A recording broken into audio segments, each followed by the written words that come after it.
Hello, everybody. Welcome back to another Beyond the Box. And I'm sorry we haven't been live for a while. I'm doing what I can. Um, so tonight we've got Debbie Davis that'll be here soon. I've got Susie and Chad, and hopefully, now I'm going to say this out loud. Maybe he'll hear me. Hopefully, Andy, Andy will be showing up. Yay. Hopefully. Hi, Juan. I'm Onisha. So we're hanging on for Debbie. So Susie, how you been? I'm good. Tired, depressed. Why are you depressed? Since when I is don't know Susie if it's just, depressed? I know, right? Well, it's just, I have been working so hard on this farm that I am just like exhausted, you Yeah, know? I know. I You need to can't you even, need to rustle you up a few more farm hands, some young strapping young men that can help you. Now I'm not saying that because they're pretty to look at. I'm just saying that because you need that strength. well, I got a splinter in my thumb yesterday. There's this one weed, they call it, the poor man's weed. Okay. That's what they call it. You know, Sounds like something I used to smoke when I was a teenager. poor man. The poor man's weed. Oh my God. I don't think it's Honey, that kind Debbie. of weed, but hey, Debbie. But Hi. I was pulling this weed out by, my fence, and a little sliver of it got stuck in my thumb, and it's real thin. It's like a needle, and I can't get it out. So, that's just one of the depressing things. I'm like waiting for it to fester itself out of there. I don't Oh, know. do you want me to come Yeah. and get it out? You know what? Do you have any drawing salve that you put like on pimples or anything like that? That black stuff? That might Not help really. if you put a little bit of that on there and kind of squeeze it around, and it might bring it Okay. up enough for you to grab it with a pair of tweezers. It's so thin. It's like a little Yeah. sliver of this weed that went way deep into my thumb. And I'm like, Owie. really? Yeah. Owie. Oh, It's a God. stupid Owie. little thing. Corn. Hi, Glenn. Glenn's in the house. And Hey, everybody, let me say while he's here so he can say he heard it. So Monday through Friday, we do from 1 p.m. Central Time, 2 p.m. Eastern Time. We do a news commentary type thing, and it gets streamed on our channel and on his. And please go over to the Sports Cat show. Um, it's either under Sports Cat or Paranormal Guys, and subscribe to his channels. He's trying to get monetized. So let's try and do that for him. And you're welcome, butthead. But so Chad, this is Debbie. Debbie, this is Chad. He does co-host in some shows with us every Okay. now and Hi. then. How are you? Okay. Welcome. I was just making sure I got to some of the chat and Chad, how are things going with you out there? pretty well. Yeah. Yeah, I'm in a you're different you're location, so I don't have my typical setup, and I'm sorry for the lighting, but oh, you're fine. You're out visiting. That's fine. and Um, I'm sure have you been staying and away from all the?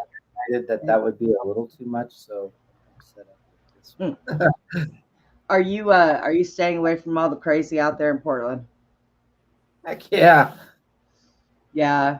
Oh no, we're So near it. last night I was watching Steve's show. I was also um, on Abe's show, listening to Steve's show. And apparently, women. I told him. He goes, "I don't understand how you're doing that." Well, that wasn't the only thing I was doing because I was watching the Portland Ice Facility, and I was watching Steve's show, listening to it, and I'm talking on Abe's show. He's like, "I don't know how you do that." I said, "Steve, I'm a woman. We do crazy shit like that sometimes." I always have my TV playing in the background when I'm doing my shows. I'm listening to my TV, but I'm also listening to everything else that's going on around me. I don't, maybe it's because when I used to work, I was used to talking to people and listening to what was coming in on the radio too. So I've just adapted to where my ears multitask better than my fingers do. So I had a child. I think that's yeah. something to do with it because I can tell you right now, I can't. And I've never had a child, so I don't know. I don't know how to do it. Yes, that's got to be it. Because you've got to learn to cook dinner and slap somebody's hands at the same time with the eyes in the back of your head. This is what I can do. I can give something 100% of my attention in little bits of a time and chop it back and forth, you know. Or I can tune everything out and just kind of take it in my peripheral a little bit, you know, and zone in there. But otherwise, no. I mean, I got to give it 100% of my attention. And if I'm looking at this, then that's getting ignored. You know, it's not like I'm looking at it all at once. Well, and right now I depend a lot on my ears because I can only see out of my right eye. I can't see out of my left eye yet. So I Why? was doing all of this because of what happened. It just The my eye, stroke? yeah, my Oh. eye is not like working. So doing makeup was awfully fun. Especially when I got to this eye and I'm trying to look Wow. as I'm putting it on out of the only eye that works. So yeah, that was pretty hilarious. I missed a couple Nice. times, jabbed myself in the eye with the eyeliner, you know. Oh. but yeah, Well, I'm so glad Well, I'm glad you're feeling better. better. I am I am there, not 100%, but better. I still have problems with this. Picking things up, I drop a lot of things with it. It doesn't have the grip that your hands have. So, but it's getting there. I have this. I think I dropped it on the floor, so I have to get it. I have this ball that's kind of like a squishy that I have to sit and keep using. And I think I either I dropped it or I threw it at one of the dogs earlier. They might have carried it off. I don't know. I got to look for it, but they're so rotten. But my little one, ever since then, my little one has just been taped to my side more than usual. I mean, if I sneeze, he looks at me and comes running like, "Are you okay?" So he's been pretty attentive to me, which is his job anyway. So I'm glad he does it. Oh, somehow I've lost this, but but yeah, I mean it's getting there. So I'm starting to get back into things. When I do that one show with Glenn during the week, it's kind of like a no holds bar. Like Brenda doesn't have to watch things that fall out of her mouth. So it's kind of fun. An STD, I heard. What? He gave you an STD, I heard. That's what he said. Oh, okay. I don't listen to him. I don't listen to him. He's in Georgia. I'm here, and I know that ain't happening. I thought I heard that somewhere when I was. Oh, he's goofy. Him and I, we've known each other for a very long time. So, and we've worked together, so we kind of bounce off of each other pretty good. And I'm gonna start doing one of his other shows with him. He does a rock radio show for Blue Line. I guess it's put together with EMS, retired police, and all that stuff. And they were listening apparently to us banter back and forth, and they like me. So Glenn says, "You want to come and do that show with me?" And I'm like, "Sure." He said, "It's not live, it's pre-recorded. So we find a day where we pre-record for however long we're going to be on there. And then it plays on, I believe, Saturdays." So yeah. So it's been pretty fun. I mean, we sit and laugh and have a good time. So, hey, it gives more views towards the channels. That's why I linked it with his, because it helps our channel, grow too. So that's a good thing. So, Debbie, it's been a while since you've been here. How have you been? Mhm.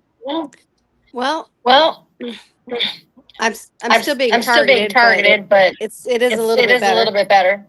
Hang on. There's an echo. A lot of Yeah. echo, A lot yeah. of echo, yeah. Turn your phone down just a little bit, because what's happening is Oh, your voice is going through the phone and coming out the speaker, so they must be close together.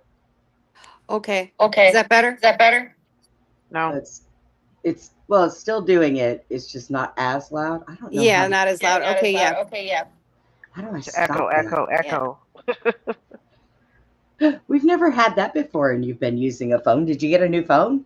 No, No. Hmm. it's the same. Well, You want we'll me to try try. to log on? You want me to try to get off and come back on? We can see if that'll help. Hey, wait, that worked. Wait. Try that again. Oh, okay. Is it better now? Oh, yes. Okay. Whatever you did is better. Okay. I didn't. I don't know. I didn't do anything, but. Oh, weird. I muted. Okay, good. Oh, okay. It's Did you coming do through it? bad.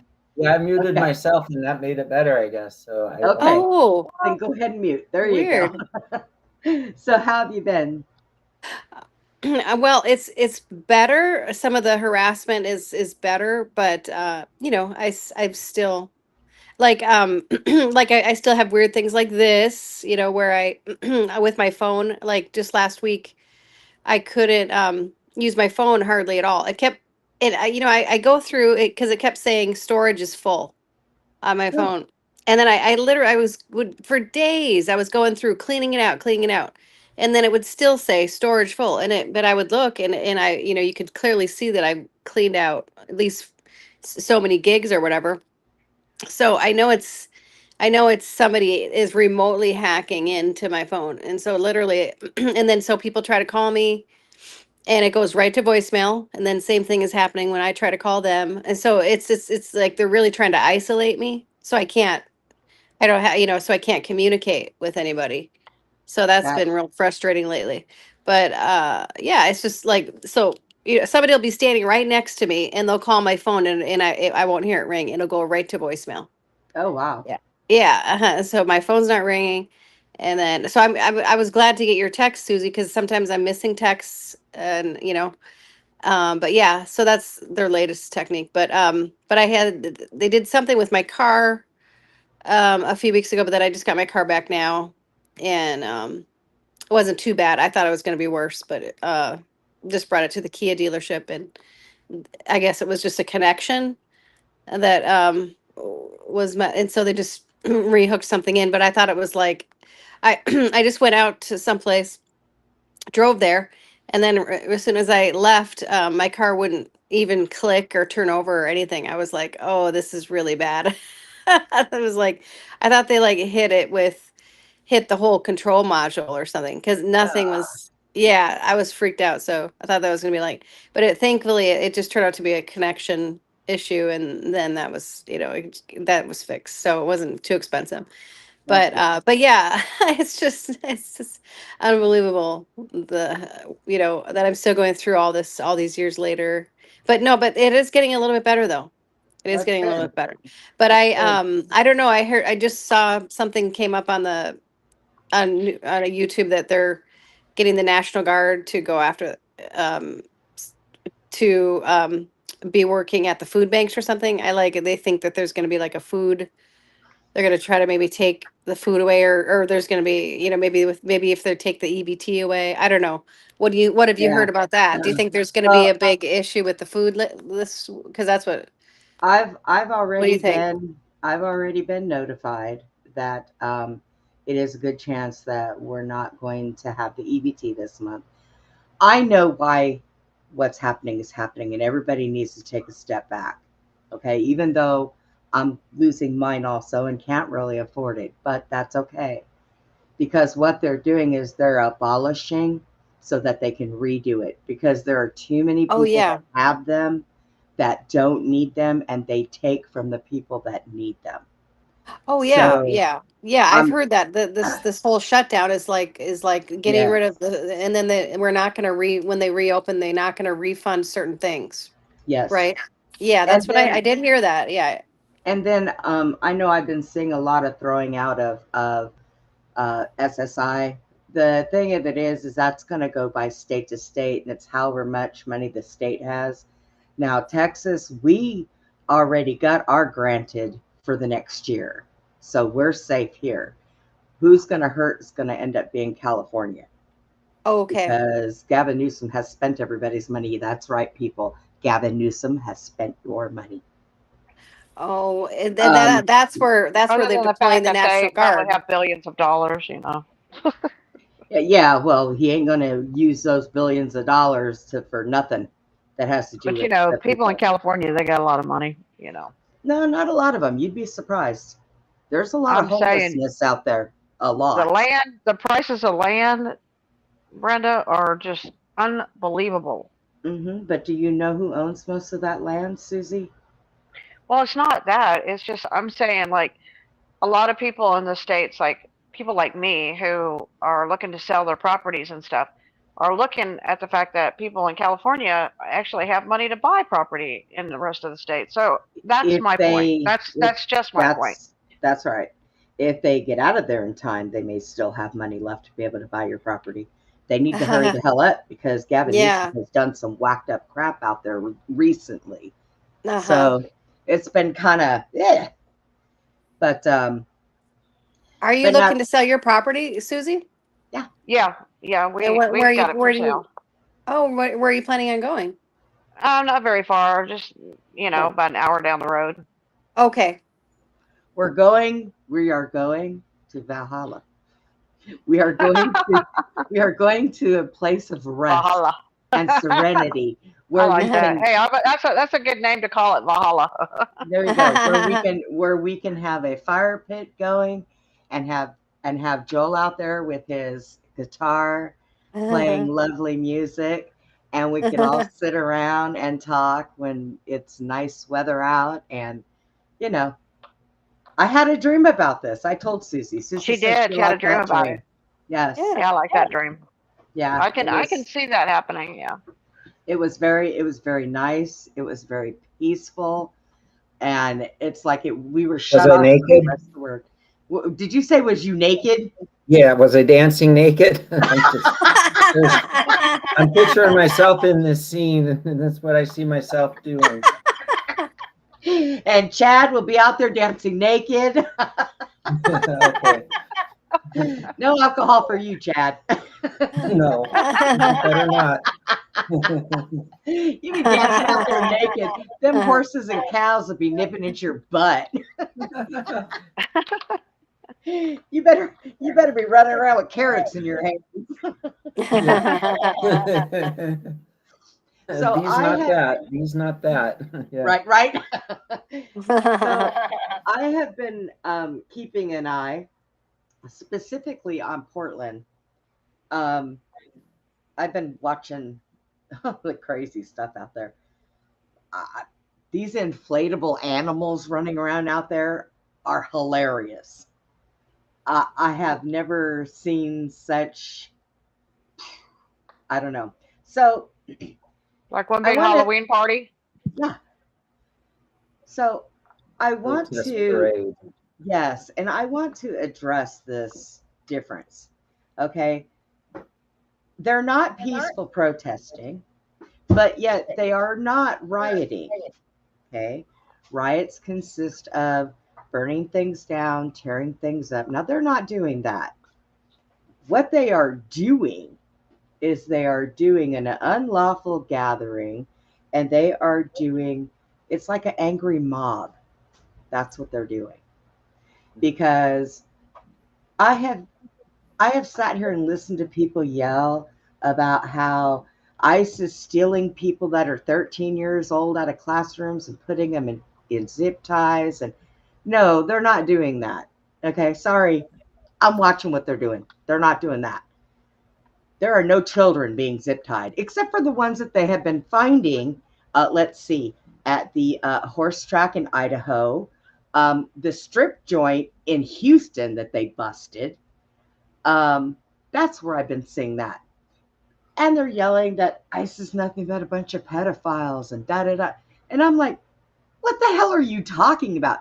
So these people are so far down the tube that it isn't even fun. You can't flush anymore. You got to call Roto Rooter to pull their heads out of the sink. Okay, they they're just too much. Um, so I've been keeping an eye on Portland mainly because I want to see if Chad goes out there dancing around naked. But because I've seen, there was a woman in a wheelchair, heavier than me, out there running around butt naked. Then there was a guy on a bicycle going down the road butt naked. And I'm thinking, Yeah. why? Well, it dawned on me. The same reason why they're playing music is so that the YouTubers get their channels stricken. That's why they're doing it. And I thought, that is pretty crappy. Oh yeah. Oh yeah, So they get a so they strike get a on their strike channel. on their channel. Yeah. Oh, if they when they record When them. they record them. Yep. Oh, okay. So I thought, well, that's pretty cheesy. You know, why would you do that? You people are insane. And it has. It's been crazy. And I'm glad you're staying out of it, Chad. Uh-oh. You said that at the right time. I know, right? He was staying You out of said it. staying out, and then you'd like, he's out. What the hell? He might be He trying didn't to hear. fix my audio Did or you something. hear what she said? She said, I'm glad you're staying out. And all of a sudden you went out. I did. And That's well, funny. you know, it's interesting you said insanity, because I do think that that plays a factor to a degree, and I also feel like so does targeting certain groups and privately funded, like by Soros or whoever, you know, that might be out there with a lot of money funding these groups, because we know all these programs are privately funded by billionaires. Yes, they are. It's Yeah. not just yeah, it's not just Anti-establishment, but all funded by a billionaire. You know, so it's like, who do you go after? You know, the people themselves, or these the ones that people are calling NPRs, you know, that are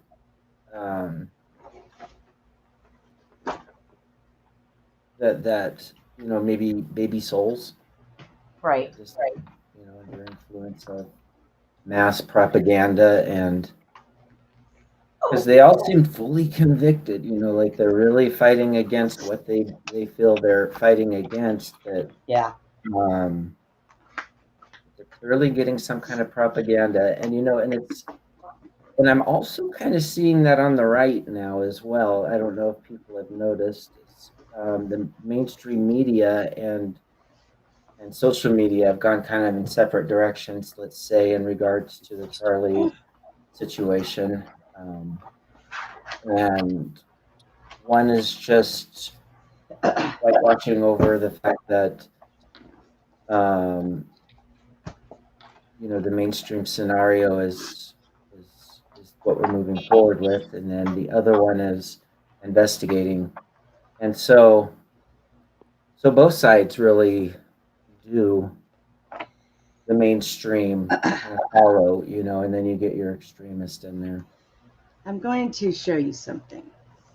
In my hands, see how thick this is? In my hands, I have everything that I have been involved in that has been going on since 2009,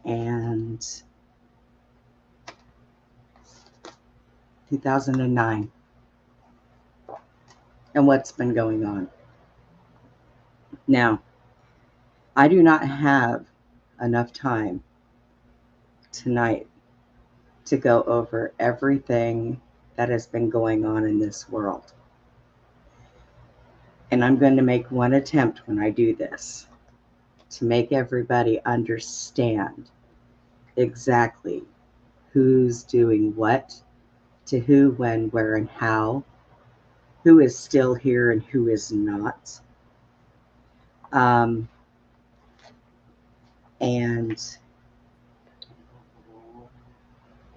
what to expect at the end of it. I have known about all of this stuff with our government for many years. I've held stuff in secret. for other people. And Steve said to me the other night that it is time that some of this stuff comes out and people start Yes. saying the truth. And it is. It is. Um, It talks about that in the Bible, Brenda, how like it says, everything will come to the light. yes, It talks about, and so you're a part of that. I am. Yeah, And I have been. we're all a part of that. I have been for a long time. And there are Hmm. people that I work with very closely, um, that are on the inside, that are very trusted. Um, so when I tell you guys, don't worry about this stuff that's going on right now, don't worry. If they turn around and tell us we're on the brink of World War III and nuclear bombs, don't worry. Don't worry. I will get a show made up of this stuff. Um, Now, just know I don't keep a lot of this to myself because I want to. It's because I have been made to. I've had to. Um, there are a lot of people in what's going on that have been entrusted, by good people. That you know what? This world looks like it going to shit, but there are so many good people that are trying to make it right. Um, there is 60, if not more, years of shit that they're fighting through right now. That is really, Hmm. really bad. Yeah. And you can't expect that stuff to be gone within a year and a half. Yeah. But it's been something that's been working on for a long time because I don't know if you guys noticed the difference in 45 slash 47 or 45th and 47th president. You know the difference? Well, half the time we don't know if it's the real Trump. Well, he's out there. There are a few of them running around, but that's for his safety. Um, the 45 slash 47 is a continuance. Yeah. And you guys know that the Biden that was in there is not the original one, right? I Yeah. mean, all you had to do was look at the original Biden that was in there with Obama, and you can see it. He was placed there for a reason. This stuff has been going on for a long time, and it's been getting fixed, but they're not showing it all. Now, at the end of this, I'm going to tell you guys, you're going to still have division. You're going to have people that are going to be very happy once this is over to find out exactly what has been going on. And you're going to have people that are divided that are going to be upset. They're going to be confused. They're going to be angry.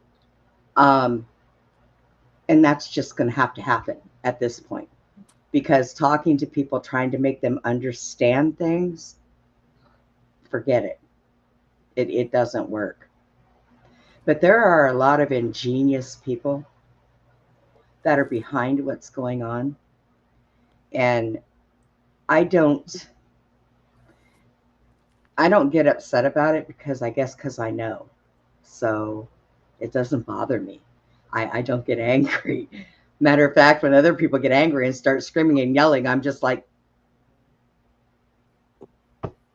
but I'm going to do it and I'm going to put all this, all this, I'm going to put this out. And it's going to be a head trip and a mind blower.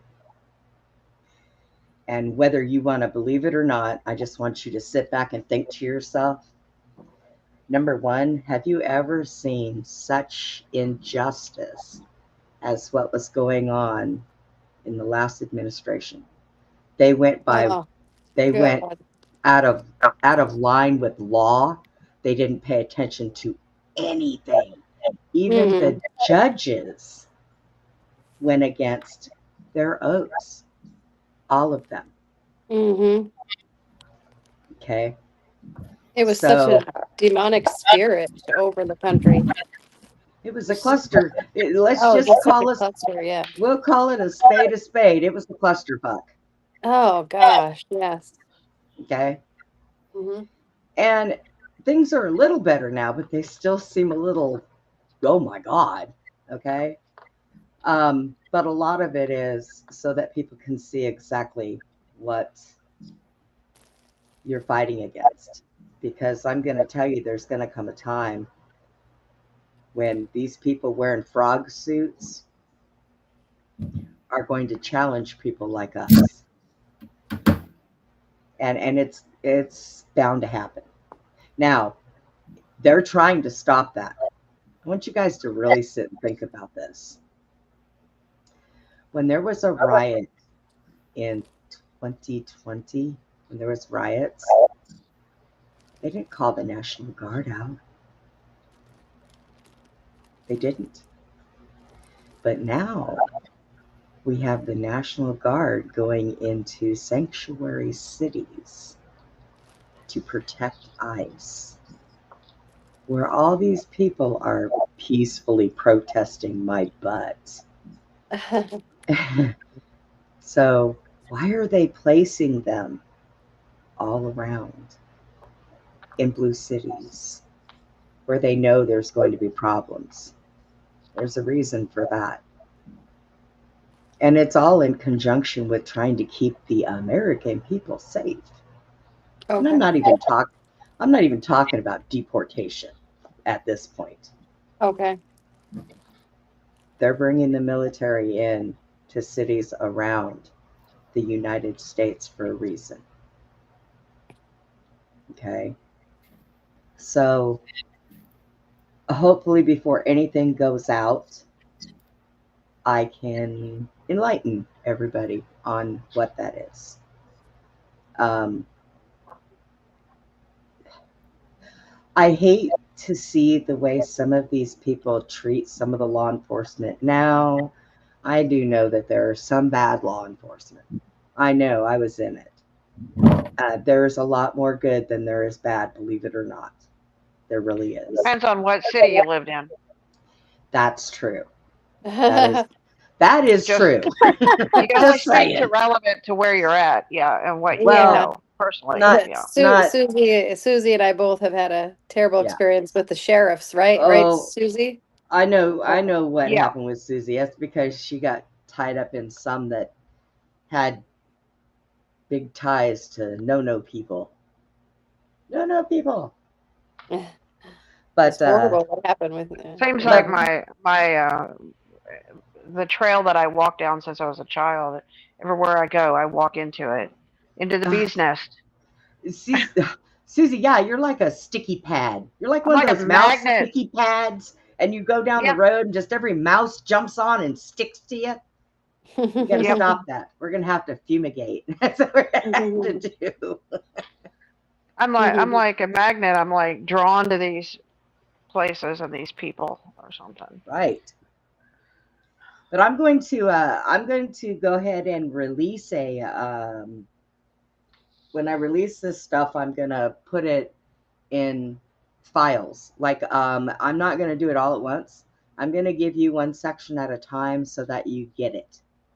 Because and I have to start at the beginning because if I don't start at the beginning, it's not gonna make any sense. So um, it's going to be it's going to be an experience. And some of it may be stuff that you guys have already heard, but you may not have heard it right. A lot of people get out there and they just throw a bunch of shit out there and they have no idea. And you know, I'm going to tell you who that pisses off more than anybody and don't think he doesn't hear it. And that's Trump. He hears it. He knows what is going on. If that man is not asleep and he is not doing anything, he is surfing YouTube and Rumble and Yeah. His kids watch it too. And his kids let him know what's going on. Mm-hmm. So, hang on. I just got a message.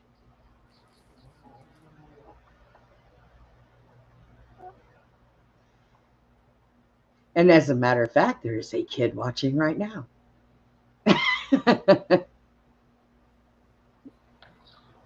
Baron, you can come in the chat and you can talk, and nobody's going to say anything to you. It's okay.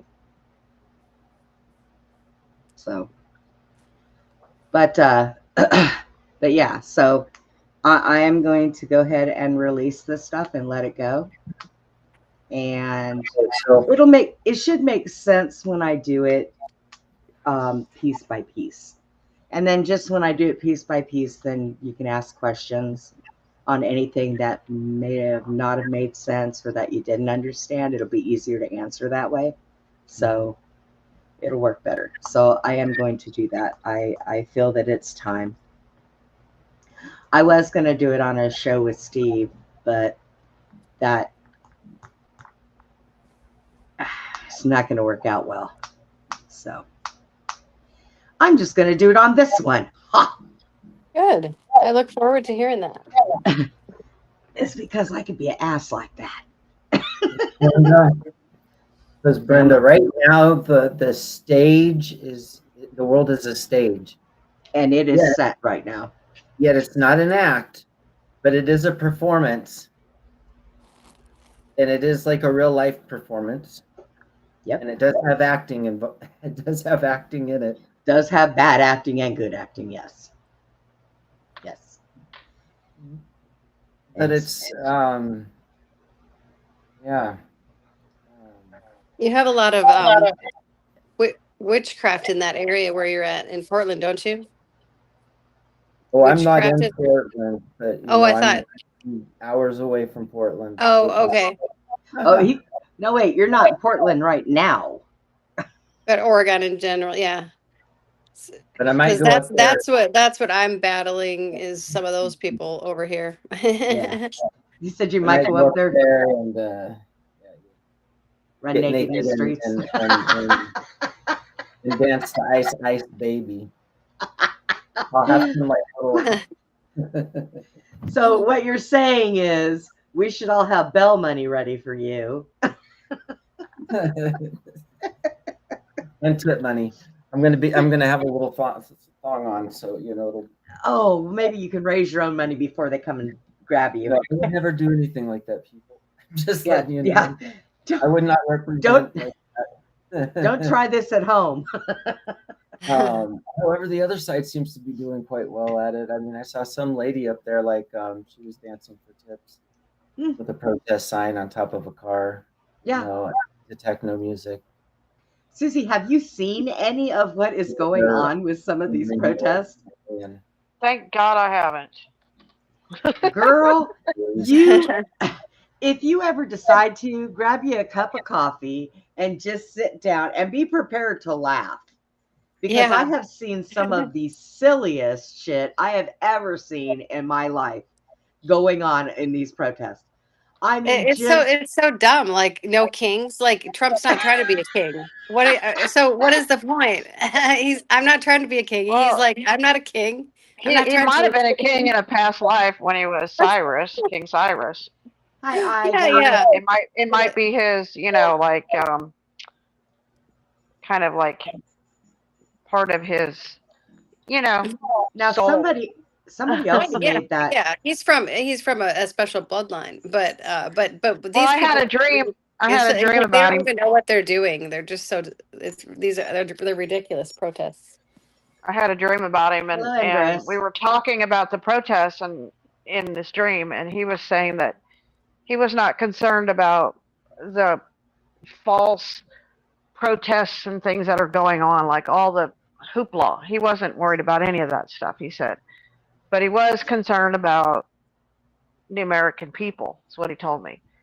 And then I had this letter in my pocket, and he said, that's what I'm interested in, like that letter. So I gave it to him. It was about some man. And in this dream, I saw all these sigils. He was bald headed, and I saw all these sigils on his head. And what's weird about that? There was a movie that was done called Track Down. I don't know if any of y'all seen that. It was done back in the 40s or something like that. Have you seen that show, Track Down? No. And it's like an old western. And this man named Trump comes rolling into town in a wagon, and it has all these Oh, sigils on the wagon. And this man named Trump, he's telling all the townspeople that the world is going to come to the end unless he can build this wall. And this is an actual movie done like back in the 40s or 50s or something like that, or like right. I mean, wasn't there a character named Baron too? well, in this show Something I heard. there was a Texas Ranger that was trying to kill him, and that's what I was like, that's probably a sign that there's a Texas Ranger that he shouldn't trust. Um, which I knew a sheriff in Bastrop who was a Texas Ranger that you can't trust. Yeah. Okay. And Suzy would And find him. yeah, so but yeah, but Track Down, see if you could pull it up, Brenda, and put it on the screen. That maybe we could just pull the track the little trailer for Track Down, and we could play it, and then y'all could see what I'm talking about. Okay. Was it a show or a movie? It was a little TV show, a little series, a little show. It was a small show, but it's called Track Down, and you could pull up a trailer on it, and then we can talk about that. Because when you say, Chad, the world is a stage, and it, and I just watched that. You mentioned something about Baron's name, and I watched that thing about Baron who time travels, and that little. That's what I was talking about. Baron who time travels. What is that from the same show? No, that's actually out of the books. But there's so many references and so many movies about Baron, about Trump, and these things were like Back to the Future. I mean, these things were made way before Trump was president, way before. Crazy? Yeah. It is crazy, but not really crazy. I can't find a trailer on it, but this is. Let me find you a trailer. I'll send it to you. Is that the sheriff right there? Yeah. And that sheriff's name is. Yeah, his name is Chet. Now, when I lived in Bastrop, when I was talking about the guy who got killed was named Chet. Isn't that weird? Yes, it was. Chet was the one who got killed. Mm-hmm. Yeah. So this is a Texas Ranger that wants to take out Trump because he thinks that Trump is scamming everybody. Oh, okay. Wow. Isn't that but weird? Trump? But Trump's trying to get money from the townspeople so that he could build this wall, because he said if he doesn't build a wall, he can't save the world from coming to an end. Yeah, I mean, this movie was made, I think, before it's a crazy movie. Well, the CIA has had that Project Looking Glass type stuff. Yeah. They can, to an extent, they can see into the future. I don't know how far, but they made all kinds of movies. It all depends on the person. They made all kinds of movies from getting ideas from that. Hillary Clinton tried to use that looking glass, and it would not show her anything past 2016. Really? Yes. Yeah, I heard it. It only goes so far. Yep. It depends on the person and what their agendas are.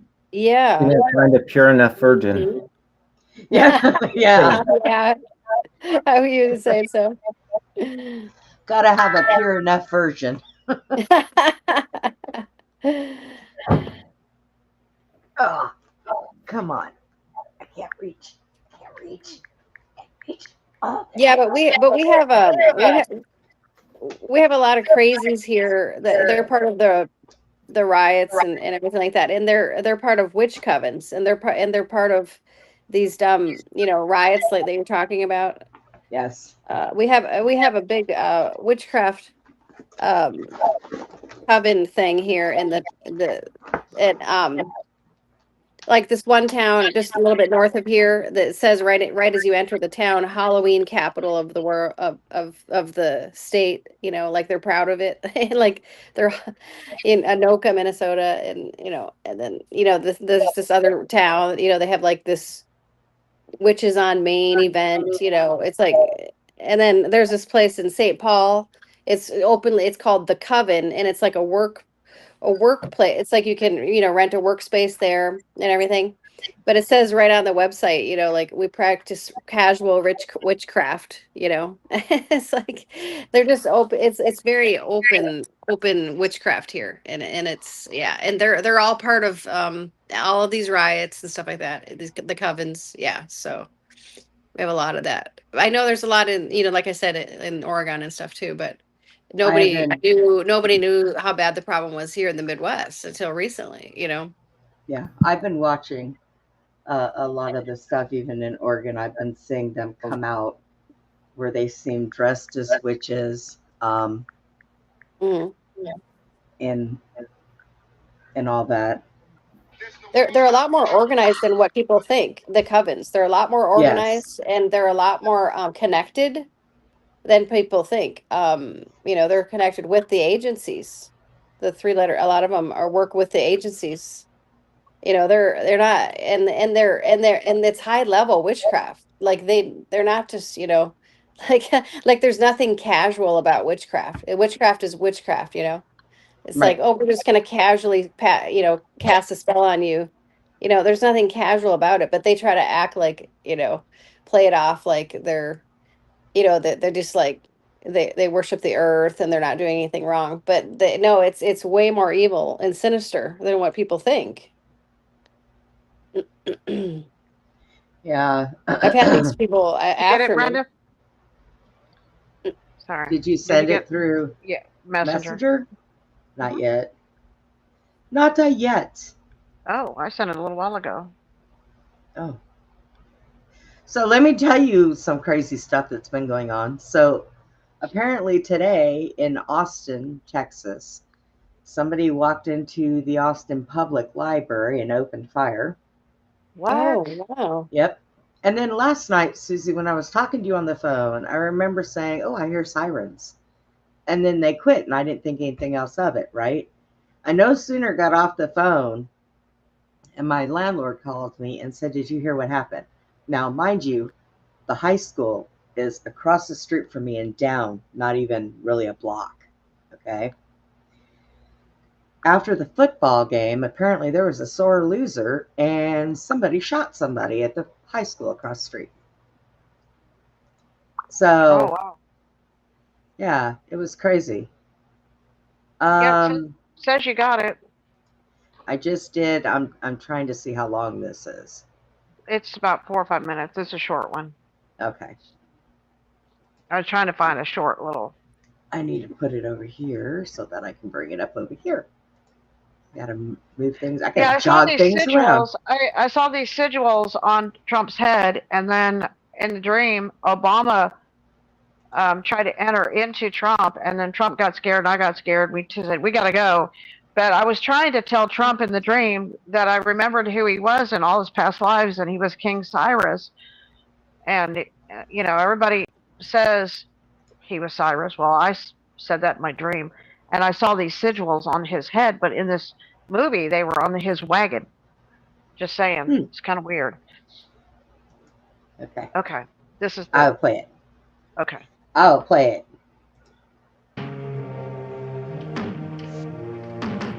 Dear friends, come forward, friends. Step forward. I bring you a message. A message That is a funny looking Trump. few of you will be able to believe. Yeah, he was A bald message headed in of my great dream. importance. Yeah. A message I alone was able to read in the fires of the universe. But be not afraid, my friends. I also bring you the means with which to save yourselves. Save us from what? From the end of the world, friend. Oh, wow. Which I don't expect you to believe. But the rest of you, those who want to be alive tomorrow morning, I will tell you tonight. Remember that. Bring your friends here. I'll tell you tonight so that you will be able to prepare. What are you selling, mister? Snake oil? The world will come to a flaming end at midnight tonight. Poor man Without pot. my help and knowledge, every one of you will be dead. Oh,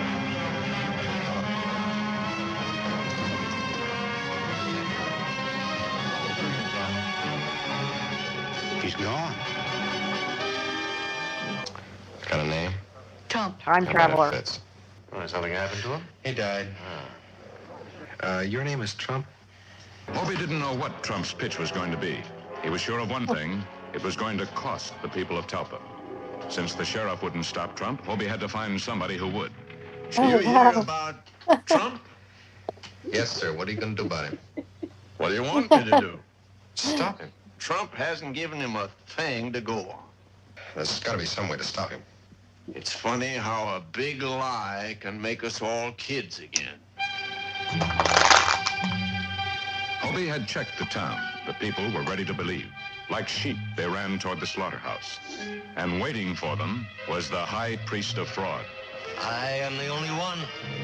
Just me. I can build a wall around your homes that nothing will penetrate. What do we do? How do we save ourselves? You ask, how do you build that wall? You ask, and I'm here to tell you. You're a liar, Trump. How much, Mr. Trump? It's a lot of money, Trump. He couldn't help but think that Whoa. Trump had been right. Talpa wouldn't be standing in the morning. Trump's sure having his way. But Trump didn't want the credit. He had what he did want. The town's money and a fresh horse. Hobie had been ready to give up. If Talpa didn't want his help, he wasn't going to stand against it. But with the judge's words pushing at him, the ranger decided to have one more try at stopping the entire affair. In order to do it, he had to find the con man before he left town. Aren't you going to stay for the fireworks? Huh? Looks like you're going to go before everything's done. I've done all I can for Talpa. Figure it's time for me to be moving on. Well, I think you ought to wait. It's where you and I disagree. You're under arrest, Trump. I'll take it all, Trump. oh, he's heard that before. Right? You're going to go back and tell him, Trump. What? You're going to go back and tell him it's a fake. I know you and Trump are in it together. Look, you can't prove a thing. Oh, are you taking me? Back to Trump's wagon. You're gonna tell the truth. They'll kill me, sure. Won't make much difference, will it? What? Well, the world's gonna come to an end in 5 minutes.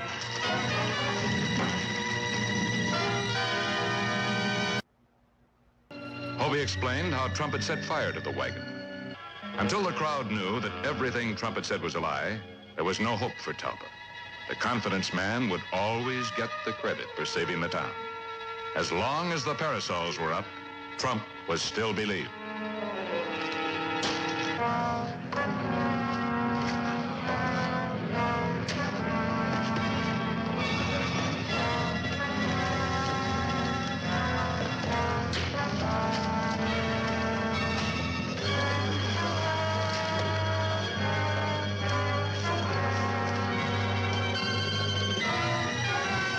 I think the Umbrella Corporation has something to do with this.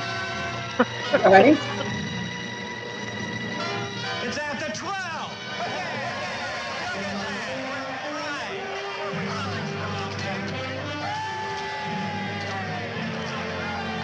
Hey, is those the riots? I don't know what good that did because all that did was reinforce what everybody's saying anyways now. Is that funny though? I mean, Oh, that's this crazy. movie- Mm-hmm. Yeah. So I'm trying to think. Let me see when it said track down was what year that was made. Well, it's black and white, so obviously it was a while ago. So I mean, the fact it's like that movie Snake Eyes. Okay, this movie was made. It aired in 1957. Yeah, that's crazy, right? That's crazy. Mm-hmm. So 1957. You know, I mean, this movie about Trump building a wall, and then they're going to And he arrest built a him. wall. And he built a wall. and they're going to call him a fraud, and they're all going to try to all yeah, all these people are going to try to, but he's talking about building a wall, for God's sake. Come on. Yeah, You that's know? crazy. That's totally prophetic. Yeah. Yeah. And then they're calling him a fraud. I mean, what are they doing now? And you got all these people Yeah. rioting, and what do they do? What are those people doing now? They're doing the same exact thing. They're all coming against him, but it's weird. I mean, I'm just saying it's just like that movie Snake Eyes, where that guy's name is Charles Kirkland, and Oh there's an yeah. executioner named Mhm. Tyler, and then Yeah. they were talking about this storm called Jezebel, and then apparently there was a witches cult that put spells on people called the Jezebel witches, Oh my and they gosh. put a spell. Yeah. Yeah, they put a spell on Charlie the week before or something, and his wife Mhm. supposedly was praying with this priest the night before against this Jezebel thing, and they kept talking about this storm coming named Jezebel. So, when you Oh, Chad, wow. Chad, when you said life is like a stage, I mean, it's Mhm. it's so weird. Mhm. Now, Brenda, that thing you sent with Barron Trump, you should play that. That is the best thing ever. That It's so one with, long. huh? It's so long. Oh, it's you should play it though. Everybody should see it. It's so good. I love that Suzy. because, huh? No, I did ask you because, like you were saying, the world is a stage, and in regards to what's going on with, say, Mandela effects, and let's say with the movies and stuff, because I asked you, I reached out, and I'm just like, so what's going on with this? And I'm like, is this like Looking Glass? Do these people have access to see into future and seed the future through their movies and stuff by what they're seeing, or is this orchestrated elsewise, otherwise? And you're suggesting that this is, a five-dimensional game, or higher, and that there's higher Mhm. dimensions Well, that I wanna let you know, orchestrate Chad. to our creativity. And so it just goes to show that our creativity is kind of given to us you know what I mean, or influenced by the higher dimensions. Is that what you were saying? Yeah. Or okay, and Yeah. Linda? Pay attention to this thing that I'm going to play because the world is not what we think it is. And it hasn't been for a very long time. And in this, I'm not saying it's all true, but there is some truths in this. Like all this stuff, it is very powerful messages. Yeah, you guys are gonna love this. No, hang on. What are you playing now? Where's my volume? This is another thing about Trump and Mm. Barron and time Okay. travel and the future and the past and the All present. right, Yeah. you got to wait a minute. I got to take this off. I need to go Okay. back in and turn it on. I need to go turn it on through the thing that I sent you. I think because I do think the Mandela effect definitely indicates there are multiple timelines running concurrent at the same time. Yeah. Oh, for crying out loud! Come on. Yeah. Either that or somebody's got some sort of looking glass, where they're That too. It's all the above. Yeah. Yeah. There's or okay, portals. yes. Yes, I don't think it's a looking glass. Let's say a lot of it's orchestrated and they want to show off that it's orchestrated, but also the heavens want to show off also. So I think they're working through creativity, right? And that's how something like Snake Eyes with the impossibilities would have all of those. They're given information about the future. It's kind of like, how you would hear the churches talk about their prophets are going to prophesy what's going to happen before it happens. Or even if you read the Bible, it says God says, I'm going to do this, this, and this. I'm going to bring a flood way before it happens. but you can change the future if you do this or this or that. So things can be changed. All right. And it's All right, I've got prophecy it. can fail. Yeah. Yeah. Okay. All right, I got it. All right. Yeah, Here we the go. future is not set in stone. Yeah, it's not set. We can change it. Are you ready? I believe that. Yay. Pay attention. You guys are going to love this. And I am not from your time.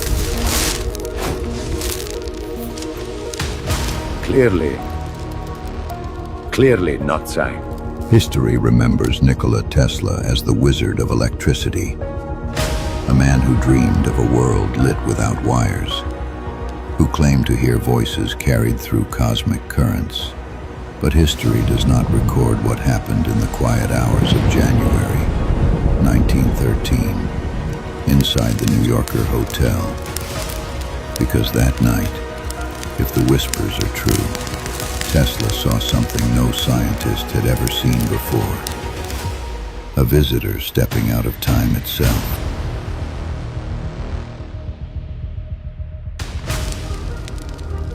Mr. Tesla, I had to come. They said only you would understand. Understand what? That the future is in danger. And the past holds the key. The past? Mr. Tesla, I traveled here from 1838. 50 years before Tesla's death, a little-known American lawyer named Ingersoll Lockwood penned 2 novels. At the time, they seemed like curious works of Victorian fantasy. But more than a century later, they would be rediscovered, and the coincidences would shake the internet to its core. In 1893, Lockwood released Baron Trump's marvelous underground journey. The tale follows a precocious boy, Baron Trump, who inherits a mysterious manuscript. It is written by a mystic named Don Foon. In its cryptic words lies a map to hidden realms.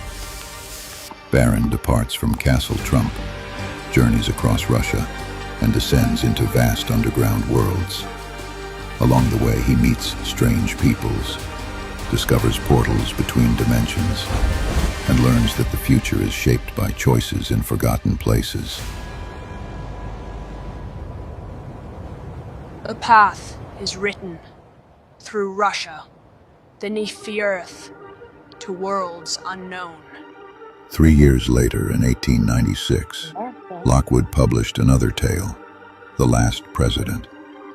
Its opening pages describe New York in chaos after a populist outsider wins the presidency. Which I'm reading right now. Protesters flood Fifth Avenue.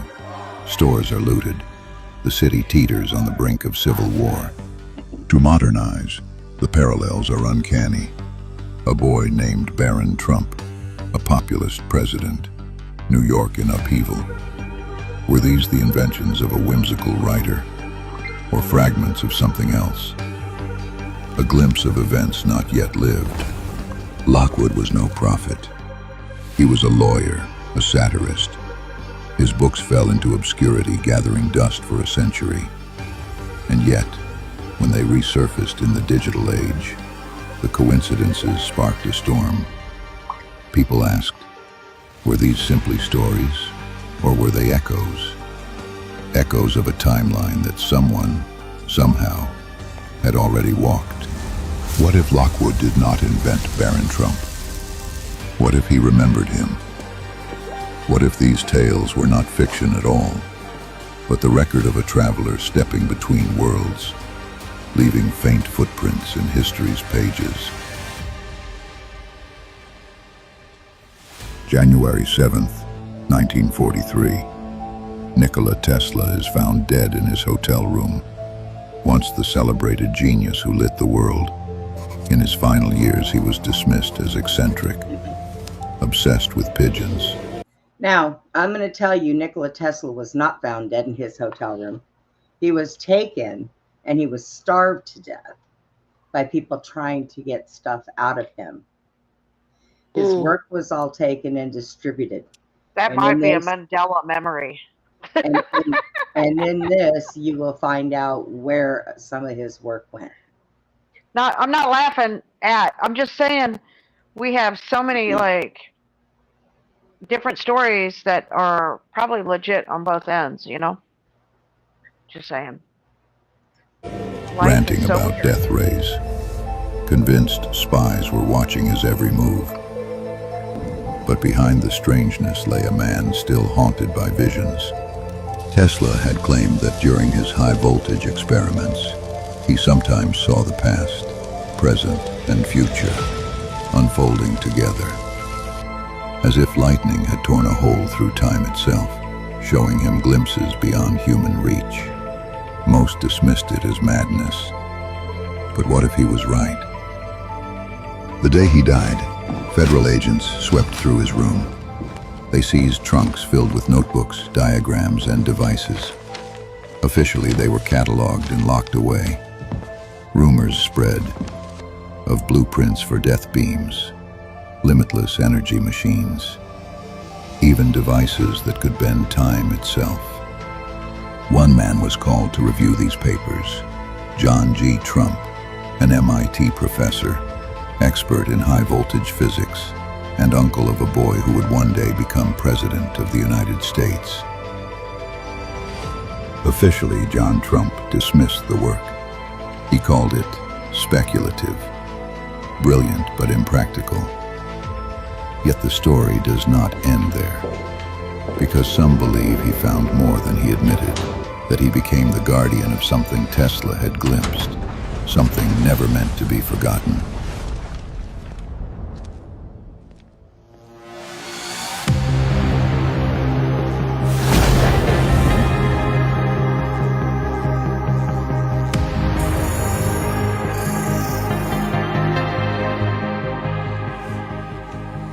Tell me, boy, you speak of danger. Yes? Mr. Tesla, the timeline is breaking. They will bury your work, but one of your own will keep it alive. One of my own?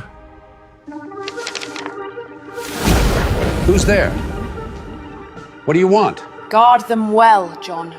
The future is written within those papers. They're speculation, visions, nonsense. Who are you? John, that's not nonsense. It's a map. The official record says John Trump found nothing of value in Tesla's papers and patents. We just need to know the truth, John. Was he onto something or not? But what if that dismissal was only a mask? What if Baron Trump himself ensured that Tesla's vision did not die? That it was carried forward, hidden until the future was ready to claim it. Look, I've told you, the work is radical, it's fringe nonsense, the work of a madman. In the final days of World War II, the world learned the name Wernher von Braun. He was the architect of the V-2 rocket, a weapon of terror that struck London and Antwerp. As Germany fell, the Allies scrambled for secrets. Both Russia and America wanted von Braun and his team. Through Operation Paperclip, von Braun was brought to America. Here his genius was reforged, not for war, but for exploration. He would go on to design the Saturn V rocket, the engine that carried humanity to the moon. But before that, in 1948, von Braun wrote something stranger, a science fiction novel called Project Mars. In its pages, von Braun imagined the colonization of Mars. He described vast spacefaring vessels, nuclear engines, and a new society born beneath alien skies.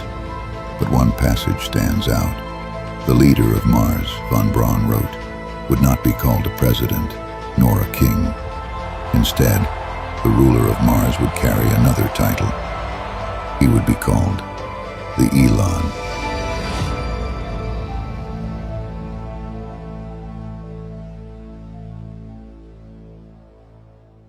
At the time, the name meant nothing.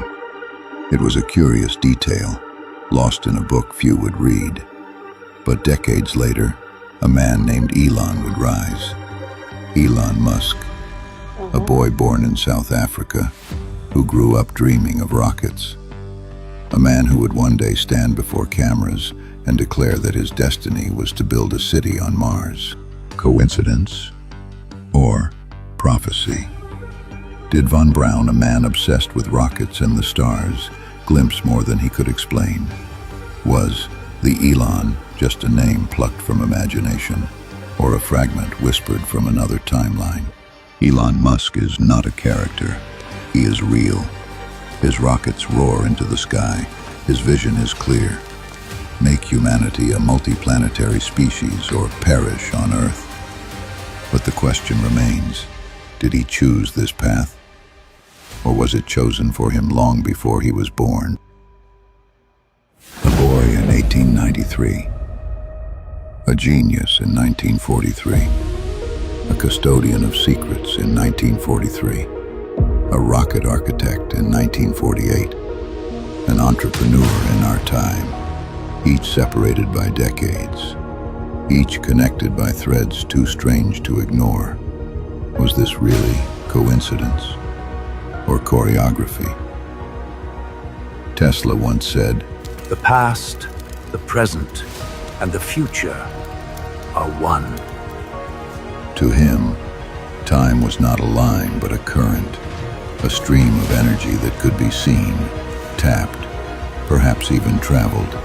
What if Tesla was right? What if these moments were not random, but echoes of the same pulse reverberating through history? Patterns, yes, the past, the present, the future, all one stream. You see? The answer was hidden in plain sight all along. What if time is not fixed? What if it bends and loops, replaying itself until someone finally listens? What if Baron Trump was not a character, but a traveler, leaving behind breadcrumbs for us to follow? A manuscript in the 1890s. This manuscript contains everything you need. Good luck. A warning in the 1940s. A vision in our century. We are told events are accidents. Leaders rise by chance. Discoveries are made in isolation. But what if it is all one design? What if every age has been touched by the same hand? The same traveler moving between worlds? If so, then what comes next?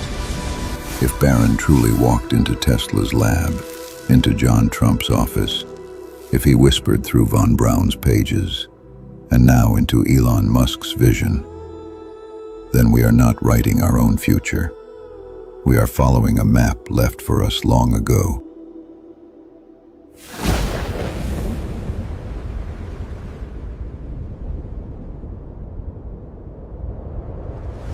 Elon Musk speaks of Mars not as fantasy, but as inevitability.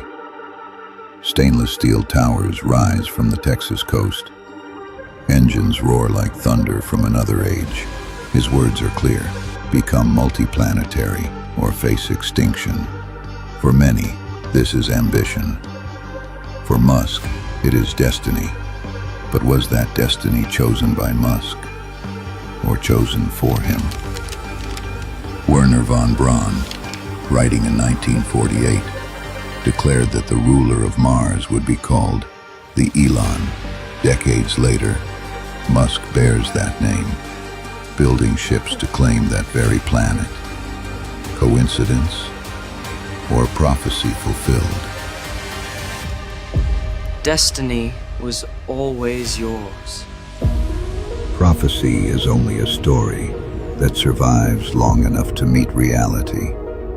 Lockwood's novels, Tesla's visions, John Trump's guardianship, Von Braun's manuscripts, Musk's rockets, each piece scattered across centuries, each pointing to the same horizon, Mars. And so the question is no longer whether. The question is, who lit the path? Did Musk follow his own dream, or footsteps left by a traveler who walked it first? Hey man, are you new around here? With respect, Who are you, sir? Just a traveler. I like what you've done with the place.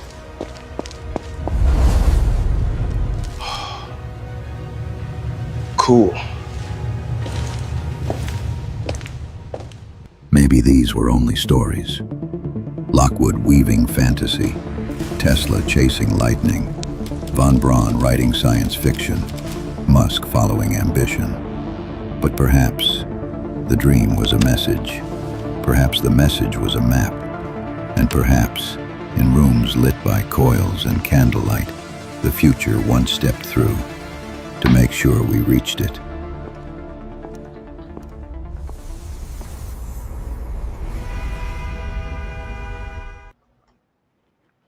So I can tell you this, Oh, that was sometimes, great.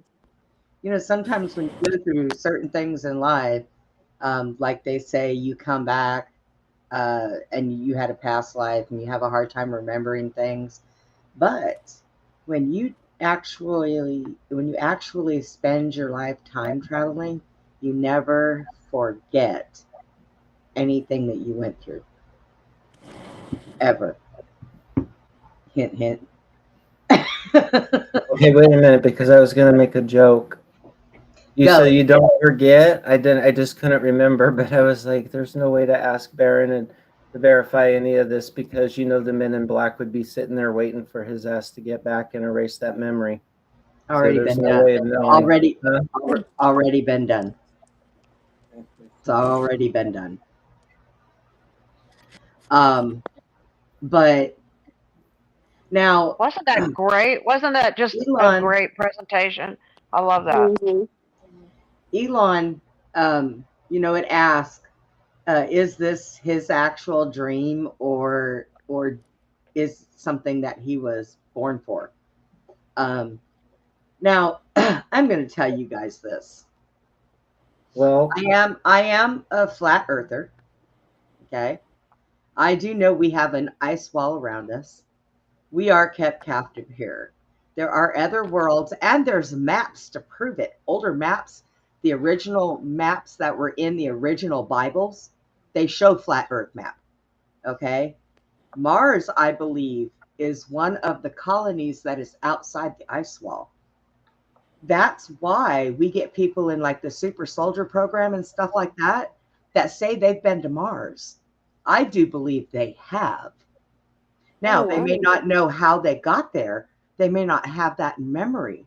They may think that they are in outer space somewhere because they're knocked out when they're in the middle of travel. So, well, according to like Penny Bradley, she never saw how she got there or went from one place to the other. They never see that. None of them have, and I have asked quite a few, including Tony, and they don't remember making the trip. They don't know how they got one place or the other. Oh, Chad's got something to say. I can see it on your face, and they know Chad. they were back. Chad, go ahead. All right. Oh, now I forgot what it was. No, I'm just. Oh crap! About remembering. It was about remembering, not remembering. I am gonna forget it. They don't remember how they get to these places, Chad. No, the point I wanted to make though was, okay, so the person that wrote this book, correct, looks like Elon Musk as well, and there's speculation online, like why would are they vampires? Are they de-aging themselves? No, could be. I mean, well, I'm saying they're fallen angels. No, vampires are eternal. They're like they don't die. So I mean, the faces are similar. They're not the same. But it could be bloodline. It could be bloodline. That's where it's coming from. Or is it cloning? No, but we do have people that are immortal. The immortals. We do have immortals that are vampires. Yeah. Not that far back. Which is probably hard for people to digest, but it was Lilith. Lilith made Cain a vampire. So Cain, the first murderer, became a vampire, and his children became vampires. Oh, So yeah, there are immortals. Yes. I think we have them still today. I mean, look at Cher. That woman doesn't age ever. And she was an old bitch when I was young. But I think that with Elon, I think there's a bloodline source somewhere down the line. I don't know because it'd have to be his genealogy. His genealogy would have to be put out there. And I do not think he is one to do that. Okay. He won't do that. But there is a scenario that kind of makes sense since it is Elon that looks like the writer of that book, and that writer of that book is writing about an Elon. Ingersoll? Ingersoll? No. Oh, Really? Ingersoll Okay. wasn't the one who wrote that book. You're talking about the other book that had oh shit. Warner von Braun. Elon going to Mars. Warner von Braun, that who wrote about Elon. Yeah, I think that's was it him that wrote on it or somebody else that wrote on both of them? Warner von Braun, I said, wrote about Elon. Yeah, but this book is written by Ingersoll. So oh yeah, the one who wrote about Barron Trump and Barron and Trump, yes. Yeah, that was written 100 years ago, or no? Yeah, 18. No. Hang on, 18. Look at y'all, got me with my magnifying glass. There's 1890 in there, but I don't know if that was in reference to something in the book or historical. And let's talk about the even the movie Back to the Future, which Brett brought up, which I find fairly interesting. In Back to the Future, there's a guy named Biff who is in the towers who secretly finds out about the time machine, and then he becomes the president of the United States. Trump out of the towers, Biff's tower, and so the guy that wrote that movie talks about the fact that he literally wrote that about Donald Trump, put him as Biff who goes back, finds how to time travel, and then becomes the president of the United States, in the towers. Yeah. So. And in that movie, what's weird about Back to the Future, there's this scene where Marty's in the future, and they get a fax machine, and it says, "You're fired," and it prints out, "You're fired," and like Trump would say, "You're fired." Yeah. And then there was all kinds of things about the Twin Towers, 911 in that movie. I mean, stuff that, like I said, just like Snake Eyes, these scripts in these movies are matching future events to a T. Well, yes. And the thing of it is that look, in the beginning, and I'm not talking biblical. What beginning of what? 150 years ago, there was a certain playbooks that were written by people on certain sides of the fence. Okay. Now, let's say that playbook gets passed down from generation to generation. It goes into the Democrat hands. It goes into the CIA's hands. Now they have this playbook that's written years ago, and they start doing things. And we all know the CIA had their hands in deep in Hollywood for a reason. So what if they went by these playbooks with all of these movies? And that's what led up. So basically, a lot of the movies are telling the stories of what actually happens, but they do it before it happens, years before it happens. They come out with this. And it doesn't matter what kind of movie you put it in. You could have stuck it in a damn Disney movie for all we know. But until people started realizing things like this, like Back to the Future, when people started realizing, the minute anybody started hearing anything about Trump and or anything about futures or anything about that, oh my God, I seen that in a movie. That movie said that this guy Trump was gonna. Okay, so when they do resets and they reset everything and they go by these same playbooks, people see what's unfolding now as something that they've seen in movies years ago. Okay. Chad, remember that scripture I think it's in the Gospel of Judas, and Jesus calls all the disciples demons, and Judas is the 13th demon because he said, in the future you'll be the preachers that are out there, preaching for money, or you'll be pedophiles within the church, and you're going to be the corrupt ones. But he said, I'm going away now to a holy generation, one that you're not going to be part of. So he was talking about time travel. I'm going to go visit a holy generation that you're not even going to be a part of. That right there is saying he was able to time travel, Jesus, from that time to a different generation that they would not be part of. Yeah. Remember that? We were talking about that. Oh yeah. Yeah. We are I don't know if I should cut this at 11 or keep going. What do you guys think?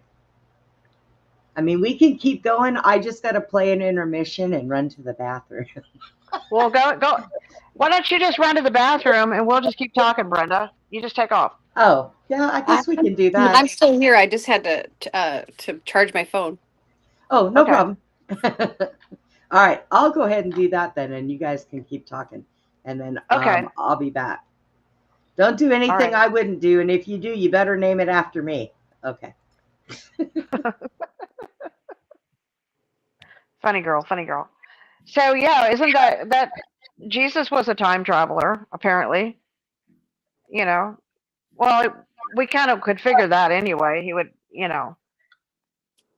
would know the past, present, and future. So, and there was some stuff that I read in the Pistis Sophia books, where Jesus talked about when Jesus was talking with Salome or Mary or one of them. They were asking him a question in one of the chapters, and they said, will the dark side or the evil side be able to complete their evil, that with the magic, their magic and the stuff that they use to bring about, what they want to happen? And Jesus said no, because he went somewhere and he changed the dials or something to where they're, whatever they try to accomplish, some of it will come true and the other part of it won't come true. Like 6 months out of the year, everything that they do will be accurate. 6 months out of the year, everything will be wrong. So they will not be able to accomplish whatever they're planning, whatever they use. And maybe he's talking about, when he says magic, maybe he's talking about technology and time travel and going and changing things. Maybe he went ahead of them and did something to where they can't ever win whatever they're trying to, with their time jumping and trying to, that's what the Montauk chair was all about, and Stargate program, and Cheyenne Mountain, and all those was about time travel and the technology, right? What do you think about that, Chad? Well, it seems like too, he would also be competing with the fallen angels a little bit too, or the demons and the fallen angel. Or are they the same thing, right? Yeah. Okay. Yeah, I think of them as the archons, like the evil archons. Because they'd also know the future, so it's kind of like he's playing this game against people with the same advantage. Yeah, because the archons would have the ability to time jump. You hear like people in the space program saying they went on a UFO and they were shown the future and they were shown all this stuff. So that technology they have full access to. I would call them the archons. They have access to it. So that's why I thought it was interesting that Jesus said he went in there and botched it up so they can't win. But yeah, And he wasn't accessing, or he wasn't using technology like these people and trying to access it. Do you think he was doing it do you think he was receiving information, or he was going within and traveling and seeing it, like you're saying, like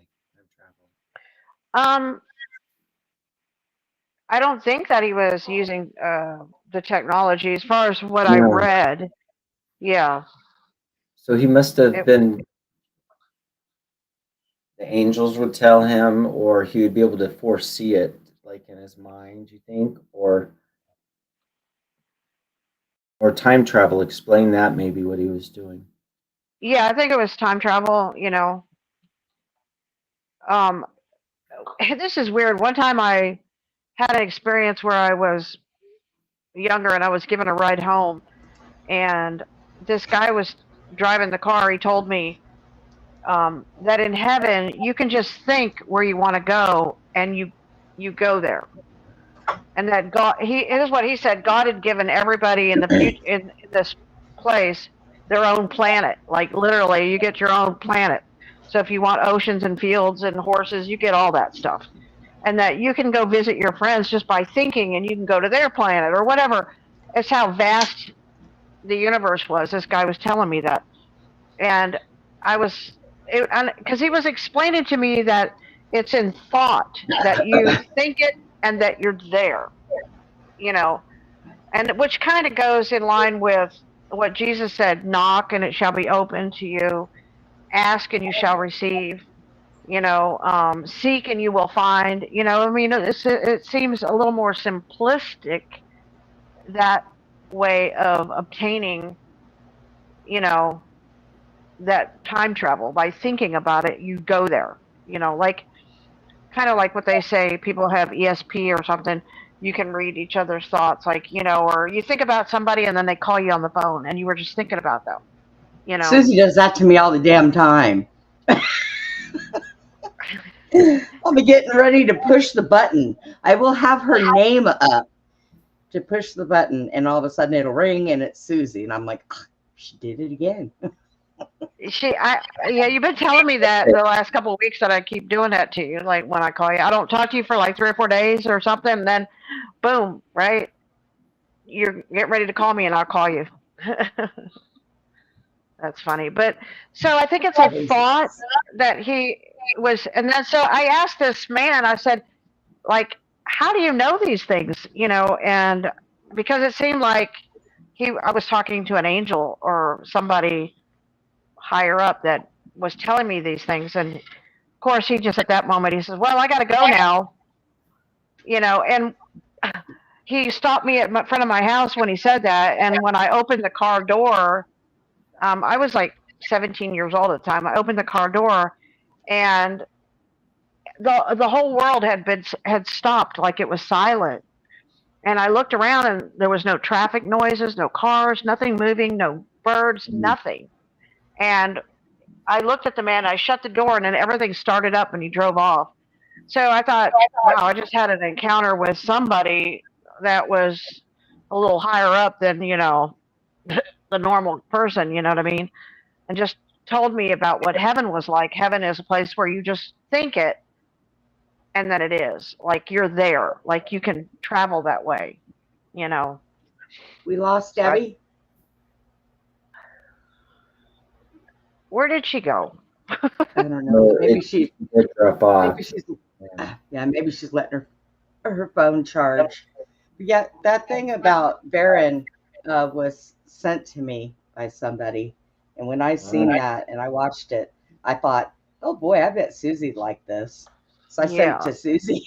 And I'd seen it before, or actually, I think I saw part of it in a TikTok. I didn't get to see the whole thing like that. I remember parts of it. Yeah. Yeah, I like that. So, I had never seen it before, and I was like, it makes sense, because that man wrote that book about a boy named Baron who worked with a guy named Don, and that was wrote 100 years ago, and he's a time traveler, and it's like, and then he wrote another book called The Last President, and his name was Trump. I mean, the same guy, like what the heck? And I'm reading that now, and it does express, it does talk about Trump towers and different stuff like that inside of The Last President. So. Oh, really? And that book it talks Yeah. about. He says he lives in New York and stuff like that in that book about Trump, the last president. Yeah. Yep. And in Barron's defense too, like he grew up in his father's residencies, and his father has elaborate taste and bought some of these old world buildings that we know damn well have portals in them to be activated. We've looked and researched through the technology of these buildings, and Well, John got access to Tesla's portal discoveries that needed a little tuning, time travel discoveries. There was something else. Electric, something. Well, we know about electric grids and free energy that is out there. They just do not allow us access to it because they make more money charging us. So that's what the pyramids were for. Everybody was under the impressions that the pyramids were where they buried like the Egyptian gods or whatever. Not one, not even King Tut was found in a pyramid. They were found next to them, but not in them. But when you go inside some of these pyramids, what they don't want you to know is there's shafts that go all the way down. And I don't care how far in the desert they are, they hit water. And in them, they will find brass fixers and water. They conducted free energy with those pyramids, and they don't want us having that. That's access cut off. Hopefully, that is something that's going to change in the future. They charge us for water. Why do they charge us for water? Water is free. Water comes from nature, comes from the ground. Why do they charge us for it? So there's a lot of things that we've been done wrong by over hundreds of years. That is just horrible. Well, Brenda, there's like, if you look at the book of Enoch, it was said that they knew the flood was coming prior to it, so they hid a lot of these technologies in the pyramids. The pyramids supposedly were built to keep everything safe. That's one of the stories about that time frame, because they knew, and according to Stitchin and about all these gods like Yahweh, who was married to Asherah. These were human gods. They weren't. They were. Huh?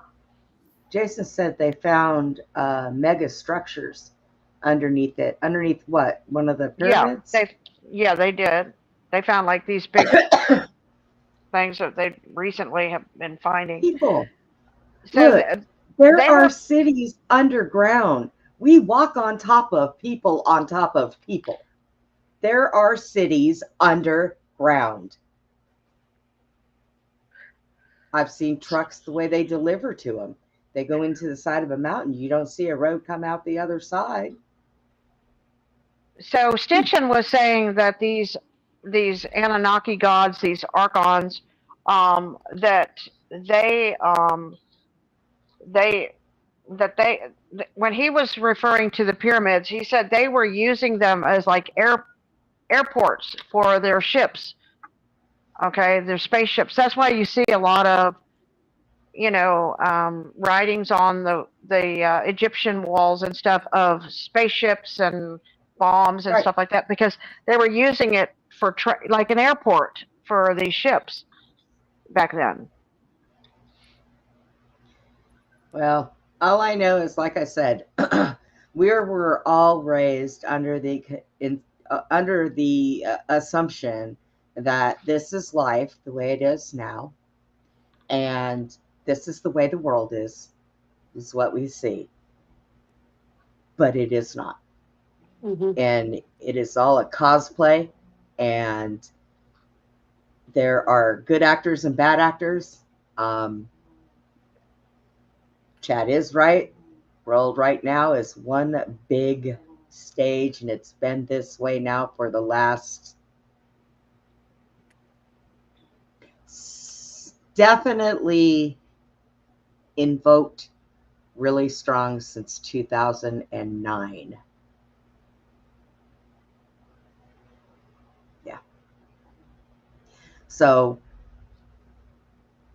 also, I want to tell you, because I noticed something. You know, when Glenn and I do that daytime show, he does a thing where it goes to different countries and says their time, what time it is. There is one that is 30 minutes faster than everybody else. Why is that? What country is that? What country is that?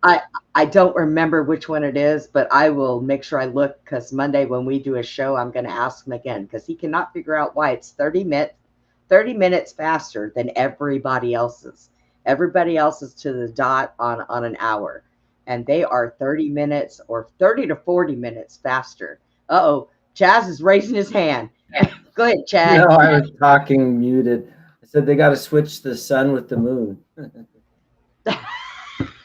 Gotta reset it. But we were meant to be on 13 months a year, 28 days in each month. Now, they talked about it used to be 27 hours a day. So why are we on 24? So they have not only speed up our time by the month, by the days, and then the hours. So for all we know, we could be living in 2012, 2013, maybe even 2014 if we're lucky. Okay? Isn't it said that God had to speed up time because of the evil that was coming? So in order for the evil to lose, he had to speed it up. Wouldn't that kind of go along with why he changed the dials to change them from accomplishing their evil? I don't think it was God that changed it, because it wasn't. It was the Roman Catholics when they decided to change things for their narrative. I'm not saying that they're that specific thing, but I'm saying that time is messed up now based on the fact that time has been changed so much. Yes. Yeah. And it seems like, I don't know if anybody else has noticed it, but I've noticed for the last year, and even now so much more, that time seems to be going faster. And the measurement of time is either two things: the sun, from the time it rises to the time it sets, that's one day, and then during the night, that's the night, and then the moon also is another way that people record time, but the moon is all whacked out now. So I would be okay with that if we didn't have Alaska. If we didn't have Alaska, I would be okay with that, because Alaska has a moon 6 months out of the year. It's dark. Yeah. So they can't adjust time like that. So here's the thing. Well, the calendar, there's a Gregorian calendar and a Roman calendar, Brenda. So those two calendars are based, the Gregorian calendar, which is a Roman calendar by the sun. That's what everybody goes by, that we know, you and I. And then you have the Jewish calendar, which is done by the moon, which is about 25, 30 years behind the Gregorian calendar. Yeah. Well, I don't care what anybody says. I think we should still be going by the original calendar that was set at the day when this earth was created, and when Saturday was the Sabbath, because it was the day of rest. I don't know, because there's speculation too about the earth was here before, for how long before, and then there's so many variables, Brenda. There's just there's supposed to be 8 days according to some of the older documents. It's not 7 days in a week. There's 8 days in a week. There's 13 constellations and not 12. Right. I mean, there's so much missing here from everything that we're doing? You know, it's kind of Well, hard to say. but Susie, it's really hard for somebody to tell you when they know for a fact what it is when you go back and you just counteract everything that's said. And you do that a lot. I'm telling you that the original calendar that was made on this earth that everybody was supposed to go by was changed by the Roman Catholics who That's were not the original. That you're talking about the Jewish calendar versus the Roman calendar. Yeah. Who were controlled by the Jesuits, whatever those people are. Not Jewish people. The Jesuits. That's what I'm saying. Jesuits, yeah. Yeah, not the Jewish people themselves. So I was listening to some people that were ranting on and on about the Jewish people and what they believe in. Okay. And then they were rambling on about the Hamas and what they believe in. And they were trying to tell these people that they were right and that there was no Christ. And everybody turned around and looked at that man and said, "Are you out of your mind? Where are you from?" I mean, obviously not here. But it was so mind-boggling what everybody is being taught. Everybody is being taught so much different. Why did they change everything? Everything was fine and on a right path at one certain specific point. I don't know, but I can say, if you think about it, Brenda, think about this for a second.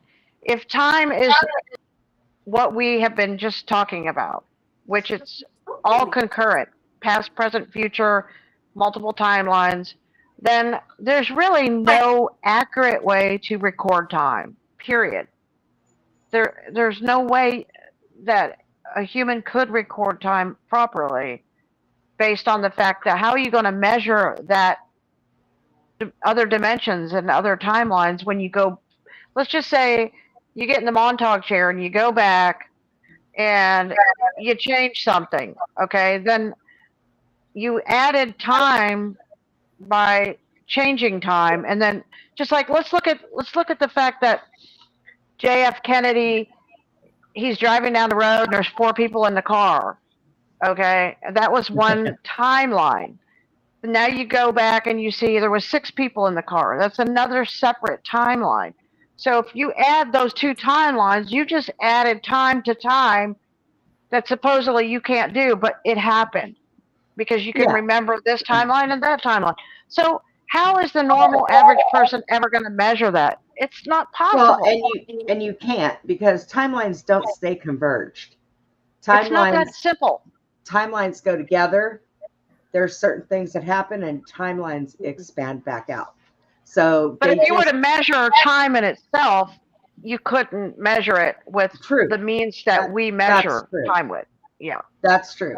But way back in the day when they originally came up with the calendars, they didn't have knowledge of timelines. Well, Jesus was time traveling back when in the beginning, so time has never been what we thought it was, or ever will be what we traditionally think of it as. Well, and didn't you say that back when Adam and Eve were here, that they were all basically giants? They were giants, yes. Adam and Eve were giants, and Noah was like, I think 20 or 36 foot tall or something, and these were giants, and they lived like 1,000 years. Some of them, to be, they were giants, and they lived long. Right, and that's something that no Bible will. Well, there are certain ones that will tell you, but that is something that your common everyday Holy Bible that you pick up in a store today, you will not learn. Yeah, it's something that you're not really privy to. Yeah. Yes. Any Bible that you find in a Catholic church, you will not find any of that information. Period. But you could go over to Iraq and you can see these patriots' graves, and they're like, 20 to 40 foot tall grave where these where these patriarchs are buried. Yeah. Yeah. I mean, everything is hello, Divine. Everything is screwed up, but it's done because too many people had their hands in a pot to try to change things to go to their narrative. Okay. There were people playing in things they shouldn't have been playing in. There were people who did it for nefarious reasons. Look at the people who made the Montauk chair. We'll start there. Why did they make that? They made that specific UFO crash, right? Was that a UFO crash? Now I don't know, but they I think made so. that. Yeah, it was something they retrieved off of.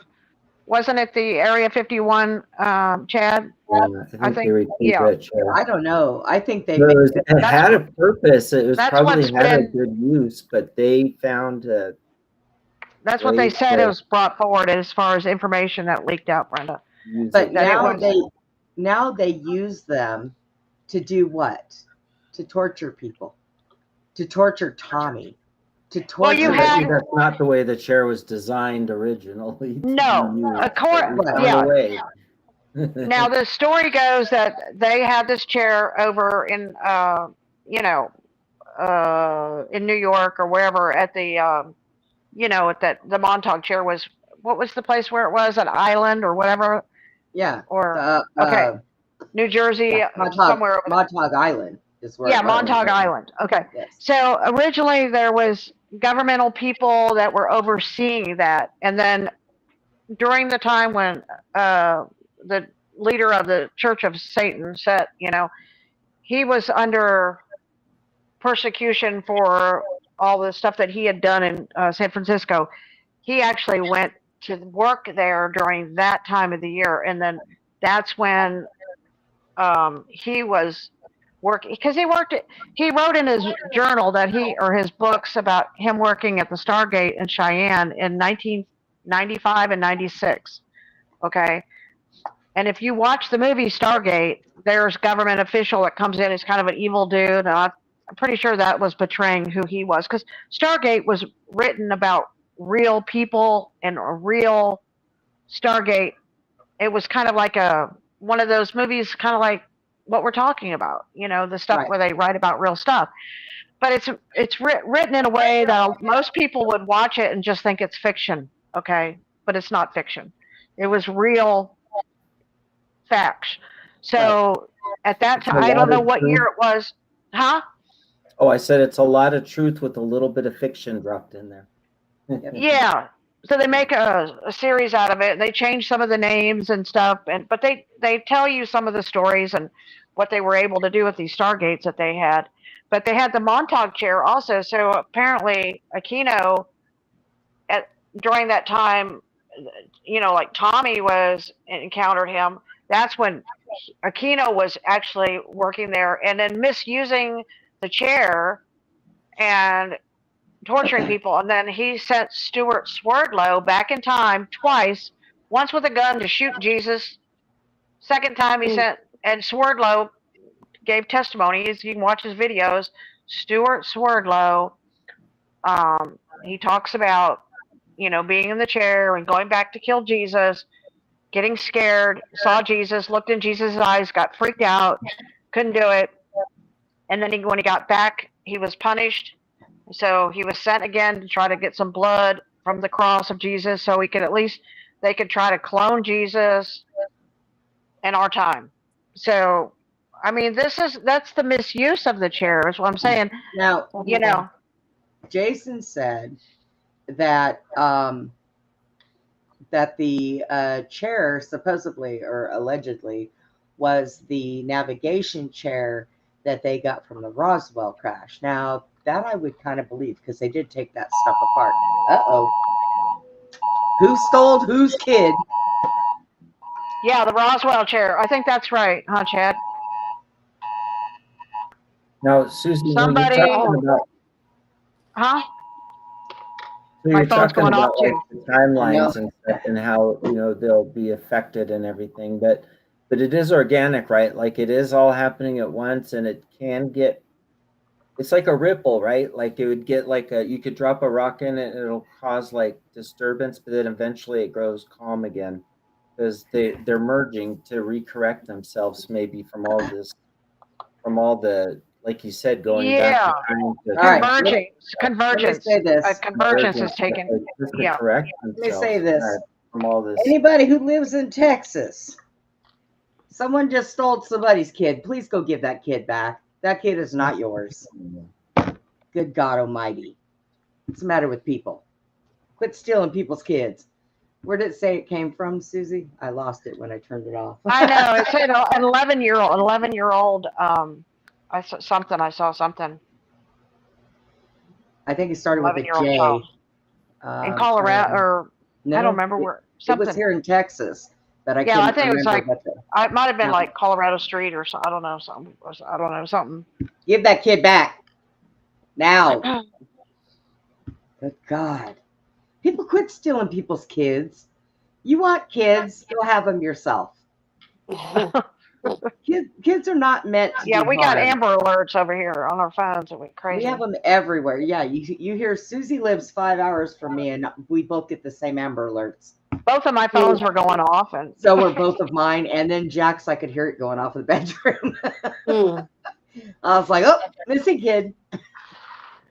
But what were you saying? Okay, so it was in the chair came from the Roswell. Yeah, from the Roswell accident. Yes. And then now he also said that the first season of Stargate was actually filmed inside of Mount Cheyenne, which I do Cheyenne know for Mountain. that. I do know for a fact that's true. Yeah. I do know that. You know what's interesting? I just had a thought was the Montauk chair was in a spaceship, but the pyramids were where they traveled with their spaceship. So they had that technology back in the very beginning, before the flood. And when the flood, took everything out, it literally just took it out of the hands of the humans and put it only in the hands of these archons, Well, and then think of this, people. You know how you see the Egyptian writings on the wall, and it has the Egyptian people with bird heads and wolf heads and stuff like Yeah, that? that's what these archons look like. That's what they looked like. Those were the Egyptian gods, which had to have been alien. Okay? They were all like kind of like beasts, human beasts, and yeah. That is what they look They like. were Those people, documented. huh? In the temples and the carvings and the Yes. statues and the But according to our history teachers, they were taught to teach us that is just how people depicted them because they were a god of this or a god of that. Our history is bullshit. they were so people. simple that they didn't have the language to describe it. So Right. Our history is not true. Our history is not true. Anything, you could be a history major. I used to like history, but you could be a history major and you can bet your bottom dollar that the shit you learned in history was all false. False history. Well, and that book, the Book of the War of Jehovah, Jehovah talks about how these other archon gods, they would go in and destroy whole cities to wipe out history. So that they would take all the books, they would destroy their buildings, they would take everything to erase everything that they didn't want you to know so that they could set up their, they could be gods or kings over areas. Yes. And that's where you get your world fairs. Yeah. Huh? Oh, you sent me something with that. Written. And Chad and I, that's where your world fair comes in, and your orphan train, all of the asylums that were built were people that were like us that still knew what was going on. They stole our children, put them in institutions, did things, destroy the buildings. They said 150,000 wipe out people. whole cities. Yeah. To cover up 150,000 people. To cover things up, to keep keep it. Mm-hmm. Yep. Yeah, 150,000 people in institutions 250,000 in orphanages. Yep. Well, they're claiming that they're claiming that the Garden of Eden is actually located in Ohio. That's why Serpent what I Mound heard. is there, and because of after the flood when the continent separated, and that's why United States is so guarded as a country because this is where the Garden of Eden actually was, and That's what they Ohio, say. yeah, and there's so much information about the United States that they're not I telling thought it us. was I thought it was Iraq, because they found like the tree, there's an old tree that that. Now, remember, they were run out of the garden and they were sent over there, so they would have gone to Iraq. They would have gone to those places, but Eden, actually, they were run out of. Yeah. Do you know that there are more pyramids in the United States than there are in other countries? And do you want to know where a majority of them are hidden? And I say hidden. One of them is a big national park, and the other one is the Grand Canyon. I was saying the Grand Canyon was a city, Oh yeah, a huge city. There's those areas where you can't, where they have it blocked off in the Grand Yes. Canyon, and they've Yes. found Egyptian remains or something in the caves and stuff like They that. sure did. Yeah. Yep. Mhm. So, I mean, And there's a pyramid out there. Yeah. there's several of them. They have done so many resets to our history. And let's talk about Arkansas. Arkansas is the land of crystals, and you know what I'm saying? Like, what the heck is Arkansas? Okay, all the caves and the crystals. Yeah. So what are they hiding there? Yeah. Yeah. Well, they've done so many resets to our history, and I remember saying, "Gee, I wonder why my grandma never talked about stuff like this," because they didn't know. Yeah. Because they've had so many resets in history, And and everybody's so confused about what is our yes, real history is. Yeah. until the last, I would say, since 2016, there are more people now that know that our history is so false, that there are things that are so fake about everything, that there are more people now, so they can't open up enough institutions and put us in it. They don't have a choice but to let it come out, because there's too many people that actually know. And not only are there people that know, there are scientists that know, there are doctors that know, there are people that know. There are people left and right get kicked out of their jobs in colleges because they want certain things taught, and the professors are going, "Wait a minute, I've been studying this and I don't think that's true." They get fired because they don't want them teaching the real truth. They don't want it. Mhm. What does anybody know? What does anybody know about Anunnaki still being here on our planet? Well, the Anunnaki was people like Yahweh and all these false gods of the biblical gods. They were all the Sumerian Anunnakis. They were and in Joshua it says that the Anak were the Nephilim giants from the frost giants. That's where they originated from. Okay. So they are. That's why when they made Adam and Eve and all them, they were giants, because they supposedly took the earth and mixed it with the Anunnaki's blood, the Archon's blood, and then they ended up making giant humans. Okay. There's a lot because of there's this picture, just so you know, that I saw, that somebody from MUFON, this Minnesota MUFON group or whatever, that there's a picture of Trump with in Iceland, at the Space Force in Iceland, and there's some Anunnaki people in the picture with him, but they're like cone head looking. Yeah, Well, and that's why I wonder, and that's why I Anunnaki wonder, do is. we know, are there Anunnaki in Iceland? Because this is a very They're rare picture everywhere. that somebody They could be. found. They could be. Lots and lots of people have Anunnaki in their It's like- bloodline. Okay. I mean, It's like if they went around telling the American people or people in the world, let's say let's say I'm president and I sit down one day in front and I say, all right, guys, I got to tell you something, and we have to tell you the truth. We're all 18, messed up. 18 stories under our feet, there are these beings that live there that look like reptiles, and they've been on this planet for eons. Okay, are you not going to look and say, all right, get that president out of here, she's lost her But freaking mind? that's just one kind of animal, humanoid, Right. or hybrid out there. There are so many. But right? Yes, and I understand why back in the day, way back in the day when television was still black and white, that they could not tell people that there are different alien races that are on this plane. Okay, they couldn't. People would freak the hell out. Look at when they turned around and did that broadcast over the radio where they faked an alien invasion. People were stark raving mad, killing each other. Okay? So no, back then they couldn't.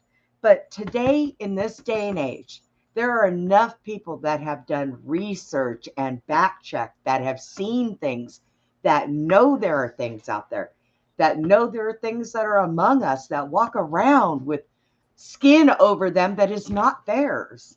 Okay? We are more susceptible to it now. Now, the only thing we would want to know is what kind of danger are they to us? Yeah. And don't think you're going to defend yourself to them, because trust me, if they're from a different alien race, our little bullets ain't going to stop them. It's got to be something way better than that. And that has to be military involved. So,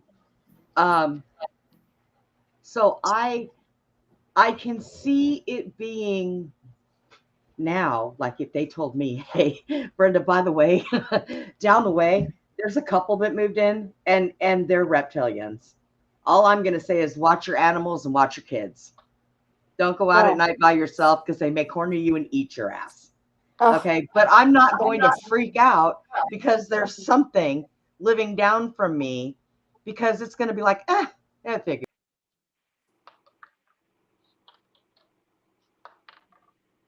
God, and I just muted myself like an idiot. Because it's not something that we are going to think that it's odd to us. That For most people, Brenda, seeing is believing. They're going to have to see it before they believe it. Well, by God, I seen it. I smelled it, and I know it's there. Right. I think it's true. So if you've seen it, well, and the reptilians, than trying to tell somebody you saw it, right? Hi, Rob. How are you? Look at Rob is in our chat from Topical Look, I can't even speak anymore. You speak just fine. The reptilians, the reptilians are the ones that eat humans, you know, so we have to take it seriously, because you know, and like, what do you think all these body part companies, you know, are doing? They're transporting the body parts to the reptilians who eat humans. And I'll tell you, they would prefer children. I mean, because when they're scared and they have that hype in their blood, it makes them high. Unfortunately, I mean, you know, there are a lot of humans that have reptilian in their family bloodline, and they don't even know that. But I'm just saying, you know, Jason says, Brenda, do they smell funny? Jason, they smell like 250, like a sewer. 250-degree weather, sun outside, standing on a mound of trash and rotten eggs. Kind of like the Bigfoot smell, like swamp. That's just salt. And they do drool. And they're just disgusting. But their scales don't look scaly. I mean, they represent scaly, but they're almost feathery. Like a suitcase? Like feathery. Like I think there's different kinds of reptilians, Brenda. Than there's the ones that they reported down in the Aztecs. They were like Quetzalcoatl. They were a dragon sort of look with feathers. Yeah. I got to answer this. Jason says, "Why does your dog smell bad after being out in the rain?" Well, two reasons. One reason is because all the shit they spray in the air. Our rain is not normal when it comes down. A second reason is because your dog needs a damn bath. Now look at the stuff that they eat. Look at what dogs eat, for God's sake. Ugh. My dog eats boiled chicken and pumpkin and sweet Dead potato. flesh. They eat dead flesh. Okay. Oh, So they're going to smell like dead and rotten flesh. They're dogs. It's like having a lion. You're not going to stop them from chewing the ass off a gazelle. I mean, that's just the way nature works. So it's a nature thing. But you are what you eat, and that's what they smell like. but you know, I mean, there are. I really have come to that conclusion that because like I said, I am a flat earther, like it or not. I really don't give two shits. We have an ice ring around us. That's why we're not allowed in Antarctica. That's where they hide a lot of shit. I think our other planes that are outside of our little realm that they keep us captive in. I think they're guarded by the Archons, and that's why we don't go. I believe that what they have over there is a place called Mars. I believe they have a place called. There's a couple of them there that are named after. Oh shit, Susie, your relatives. No. Well, that could be there too. Mine in the wardrobe. Shit. Everybody, I want to tell you, having a stroke is a damn thing. It takes away your thoughts. Oh, you're doing really good. Yeah. Asgard, you talking about Asgard? Yes. Yeah, the land of Asgard. Yes. Asgard. I've seen a map that somebody had made outside of with Asgard out there. Yeah. And there are different places out there. It's not only Asgard. There's all kinds of them out. Pluto. There's a Pluto out there. And Pluto, as you know, our scientists say it's not a planet. But why would they call a star what it is Pluto? is it's like the movies. They'll tell you, but they're not going to tell you the way.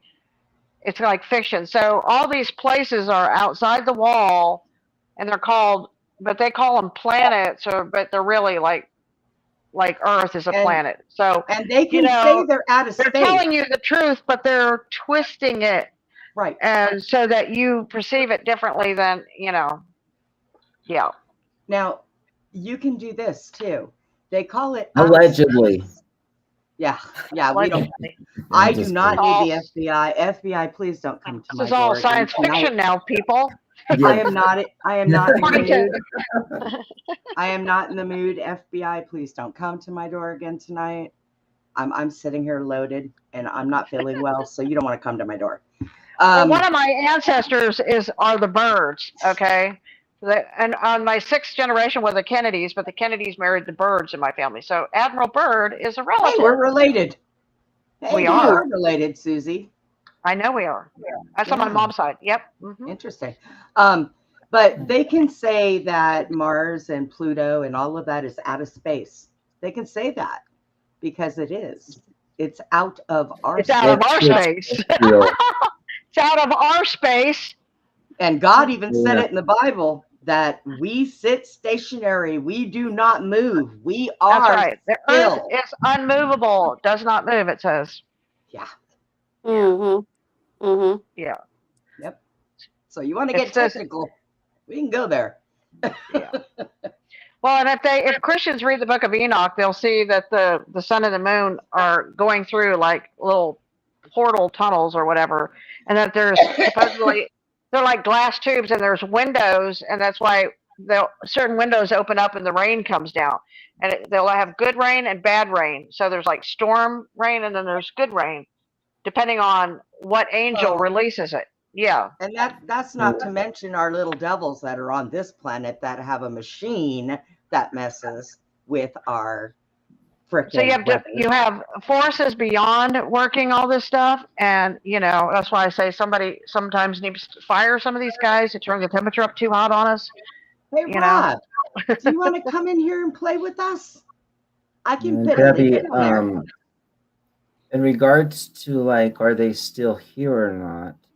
I think Penny Bradley was just talking about this to me recently in an interview that she had. that we did together, and I can't recall. I do believe she says they're no longer here. Who's no Maybe longer there here? are remnants of them around, or like the ones they've captured, or the ones that are, something like that. But she said, I think she's pretty sure she says they're no longer around for one Who's reason they? or another. Huh? The Anunnaki. Rob, that's a link if you wanna come up with us. That was Penny Bradley. That was Yeah, because you know what? Mhm. Out of anybody that I have ever listened to that have talked to me about going to Mars and being back here, there are only three. There are some Anunnakis. I think Baal is still here, and I mean, there may be some, but I don't think they're yes, they're here and they're.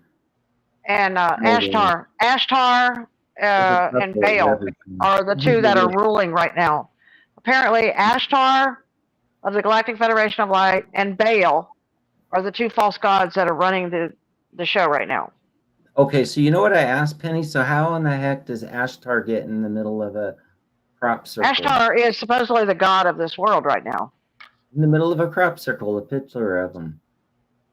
Yeah, he and Baal are running everything right now. Yeah, that's true then. They put something down and they're Anunnaki gods, yes. Okay, now I'm gonna finish my thought before I forget it real quick. Shit. Oh, when there was people... wait, Brenda, wait. He was a crop circle. Son of a bitch. Wait, there's a crop circle of Ashtar? Yes. Where? I'll send it to you. Recently? That's who Admiral Byrd encountered, was Ashtar when he got outside the ice wall. Oh, really? Uh-huh.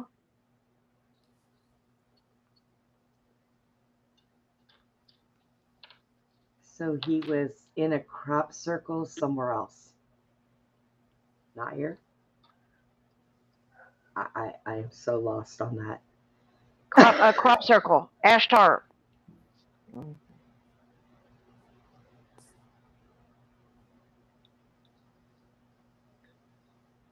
Did he look like the blonde Ashtar? Yeah. You know, those pictures of him with the blonde hair. Is that what he looked like? Well, it's kind of green and corn colored. Okay, Rob. Oh, it's what? So the same.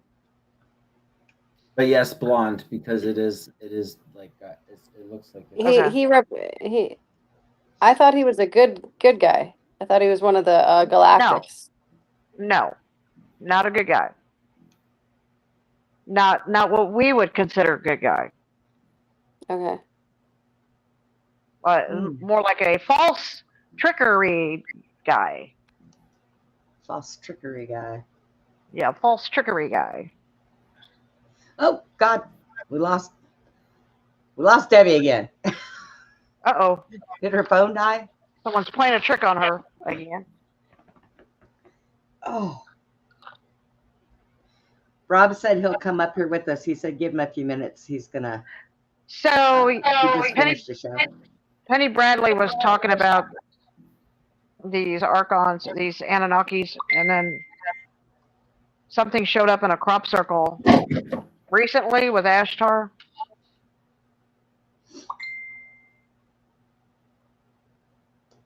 I'm hearing a bunch of dings. Did you find it? Yeah, I was sending you stuff. Sorry. Oh. I was sending you the picture of the crop circle. Did you get it, Brenda? Did you send it to Brenda or me? Hang on. It's not technically a circle, but it's a crop. Okay. Maybe you can pull it up and show it, Brenda. Yeah, let me come over here and look, because I was like hearing things and I was like, what is that? Where's that coming from? Okay. There it is. And there is the I can't make that any bigger. Oh, yeah. Look at it's There's like a face in there. Yeah, that's Ashtar. He's got like a little charm on his forehead. Time? Charm. Time machine? Something. A what? Oh. It's got a what on its forehead? I can't see it Something, very big. It's got something here on its forehead, like some kind of a star or Let me see something. if I can. See if you can make it Did bigger you send it to in your me? phone. Yeah. I'm not saying. I can send it to you. Hold on. No, I mean Chad. Okay, I already got it. Chad sent it. Okay. Oh But yeah, he's got. What I don't is know that? what that is. In the forehead. Something in the forehead. Wow, and it's got like the Jewish star too around him. Look at that, with the double triangle. I'm sorry, people, but somebody Oh, cannot the take. hexagram. The hexagram. Oh my God, he's inside a hexagram because Jesus showed me his ship was solid gold, and it was a sign of a hexagram on top of his ship. It was raised on Eshtar's ship. I was shown that. Okay, It was shaped just like that. Yeah. Okay, That's people. crazy. Okay, there is no way that a human being can take a board and sit in a cornfield No, these are and make all that precise like that. So, if people are thinking that that's who did it, whatever weed you're smoking, pass it on to other people because they're going to But need doesn't that. that look like Chinese writing or something in those little pyramids or some kind of like? Isn't that weird? Like it doesn't look like writing. Lettering? It just looks like design. Some kind of ancient writing or something. I don't know. It's like some kind of ancient. That's what it looks like to me. I like the way it's Everything got the that lines. they do. Yeah. I like the way it's got the lines over the face, almost like it's behind a TV screen that's going. Bzz, yeah, right. Like it looks like it, right? Wow, that's pretty dang good work. Where was this crop circle found, Chad? Let me see.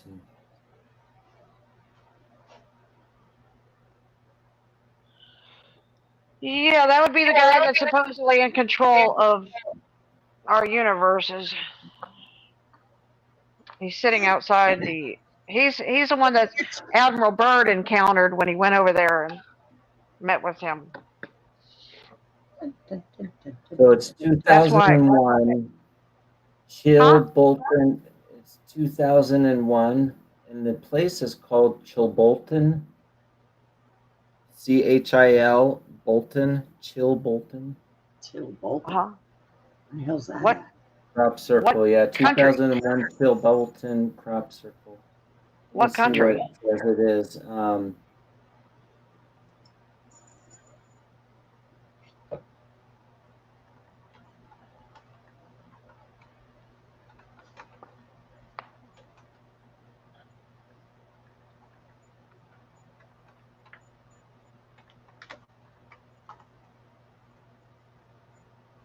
Well, it says that Doug Bauer and Dave Charlie. It's a hemisphere of England. It's a hemisphere in England. That makes sense. Why would it be in England? Mm-hmm. Yeah. I was gonna say it's probably over in England somewhere. That's what my thought was, probably. Where it would show up over there, yeah. That is just the strangest thing. But that's really good work, whoever did that. Very precise on everything. The portrait in the field. He's got his little hexagon. That kind of freaks me out a little bit. Yeah. Jesus took me one night right over the top of this solid gold UFO. And I'm like, why are you showing me this? I was like, why are you showing me this? We were astral traveling. I was like freaking out. Like, why is he showing me this gold UFO? And they took me right down to the top of the ship, and there was like a raised hexagon shape on it. Wanted me to see the hexagon. Then he took me to the back of the ship, and there was 4 compartments, and he opened up the compartments, and he showed me how it operated with these gears. It was like these gears were all connecting to each other, and it was running the ship. And I'm like, okay, why are you showing me that? And then the next thing, he flew me to the stage, and there was a man standing on the stage, and he was wearing a black robe, and he had the signs of the Freemasons and all these other symbols on him, and the whole world was worshiping him. And he was standing there like a star. The point of his head was the hat, and his arms were the first part of the five-pointed star, and his feet were the other bottom part of the star. And I saw dead children and aliens, gray aliens with their heads cut off behind the stage. And I was standing with Jesus, and he showed me the whole world was worshiping this false god of the universe. So he's basically saying they're all worshiping Ashtar of the Galactic Federation of Light, and they don't even know it. Yeah. So this false god was executing little gray aliens? I didn't see him executed. I just saw like the heads of alien grays, and then I saw, and then what he showed me was a vision of pregnant woman. Like I guess that's where they're breeding babies and grays and women and children were dying, and the grays were dying, and I don't know. It was just weird. There's all the stuff going on behind the stage, and then he was standing up there, and the whole world was worshiping him, thinking this was the god of the world or whatever, but it was really, not. It was all deception. Wow, that's pretty powerful, Chad. Yeah, that's a pretty neat little. Well, I mean, I've seen a lot of different crop circles, and they did have somebody that said they could replicate one, but it wasn't the same, like the exact same.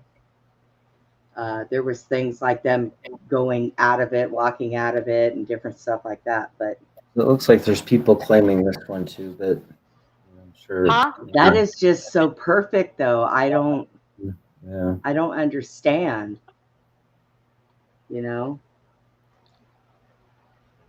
Sounds like the cover-up story to me, because it is a little perfect. And how do you do that, on that scale? I've seen the man-made before, you can tell.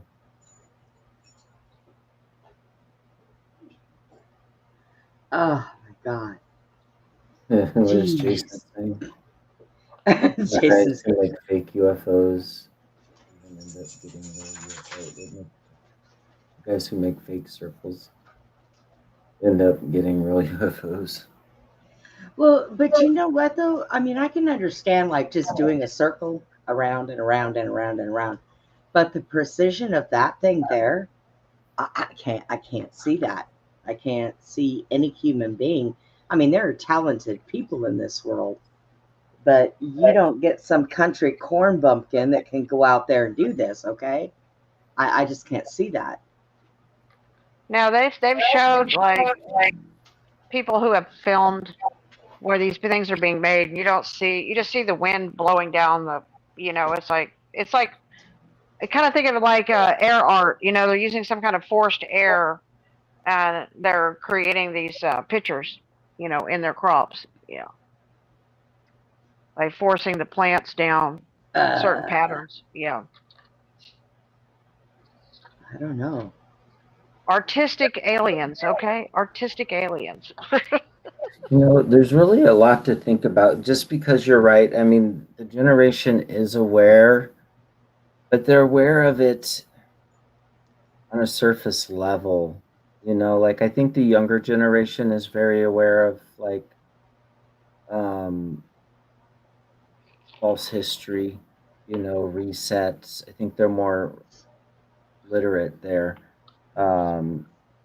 But a lot of times they're saying, like, oh, this fair burnt down and this fair burnt down, and we just get stuck in that rut of saying, like, okay, but how did they burn down?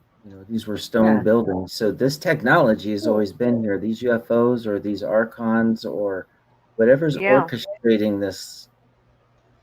But see, they're asking the wrong question. It's not how did they get burned down. It should be why did they get burned down? To hide the truth. Yeah.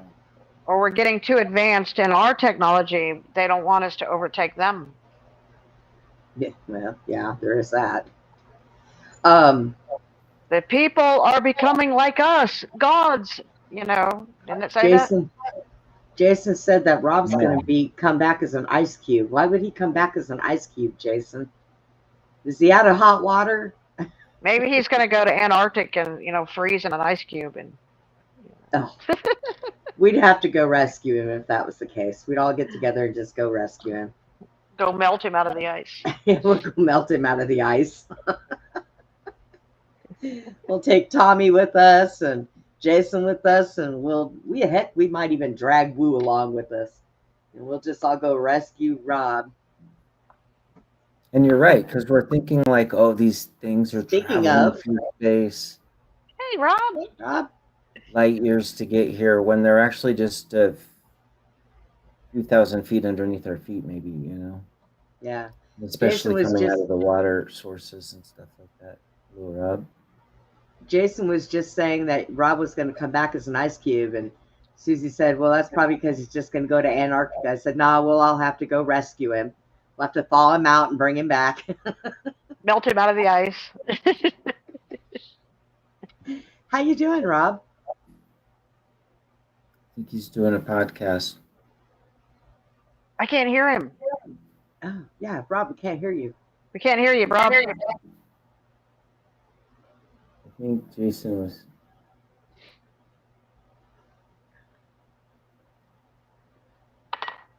Give him a minute. He'll get it. You might have to change his settings. I don't know what he does his podcast on, what he uses, but sometimes when I go over to Abe's and come back here, I have to change the settings on my mic. I don't know why. Rob's just not working tonight. It's okay, Rob. We still like just sitting here looking at you. It's okay. We want to hear him. We want to hear you, Rob. Yeah. Does that work? Can you hear me now? Yes. Yes. Yay. For real? Yep.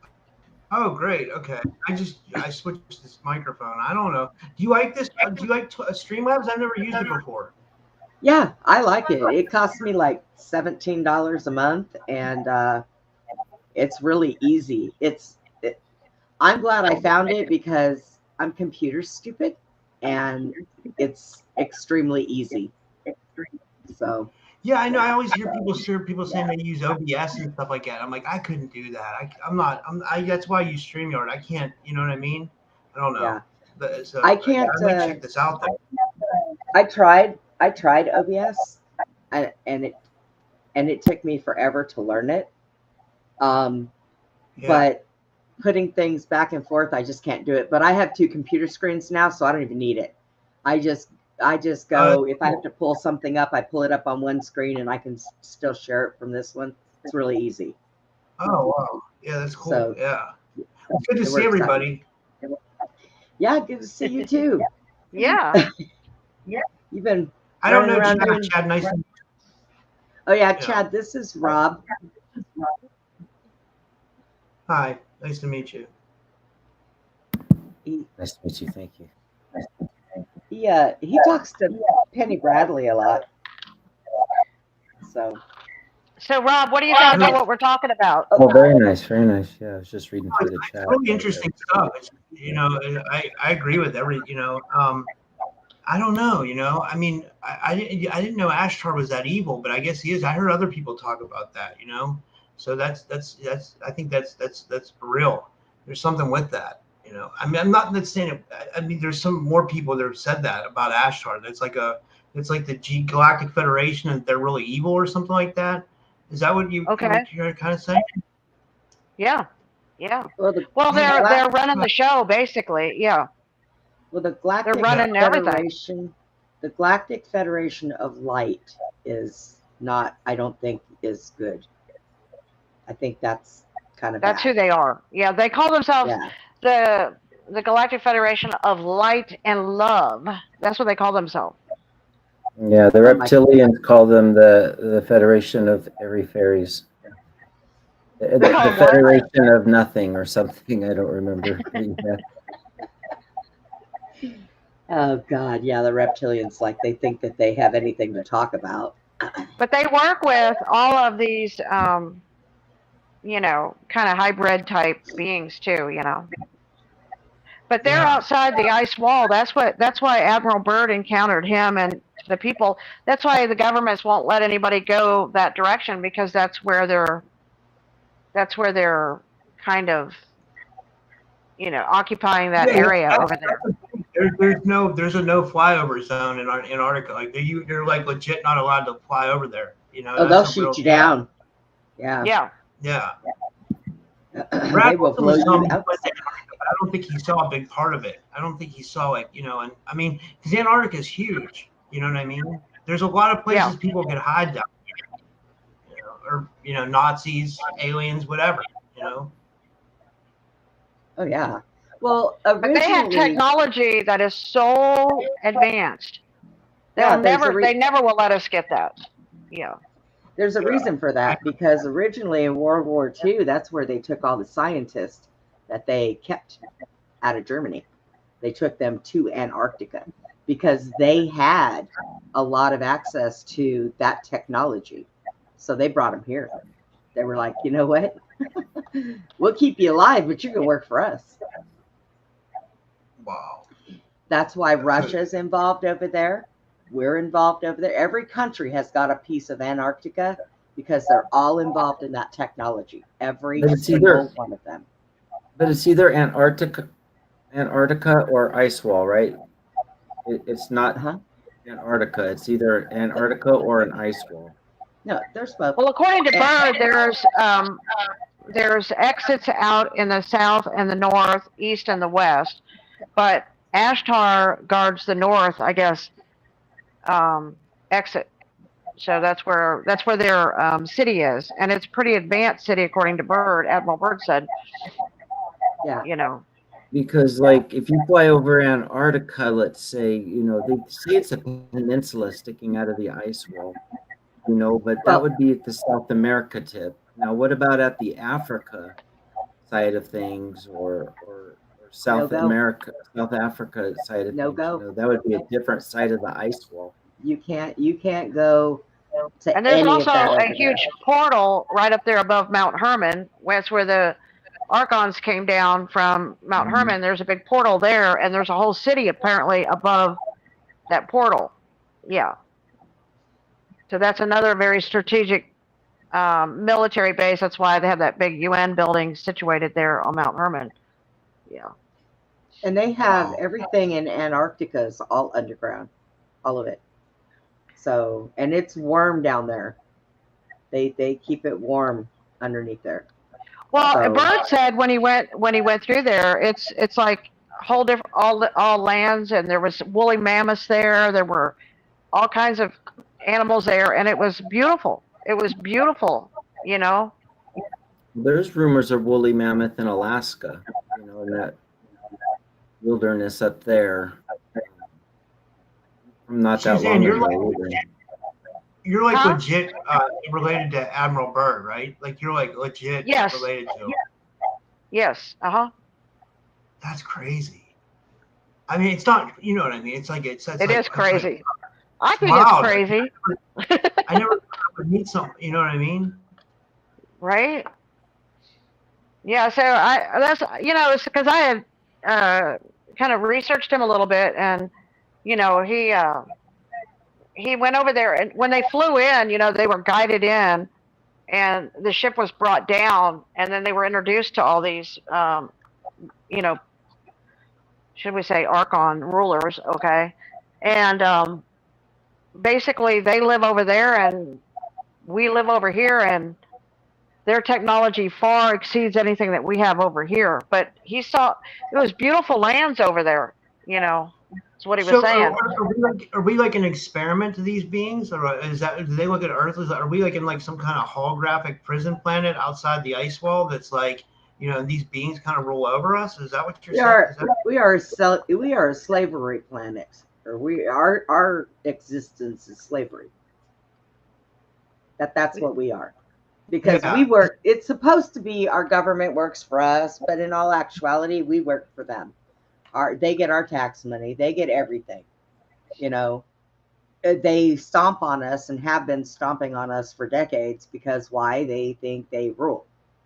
Because we have been too stupid to say, oh, wait a minute, government, that's not the way this works.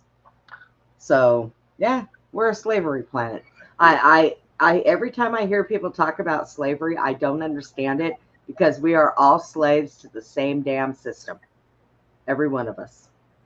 And you ever wonder why some people sad have you a can't hard own. time?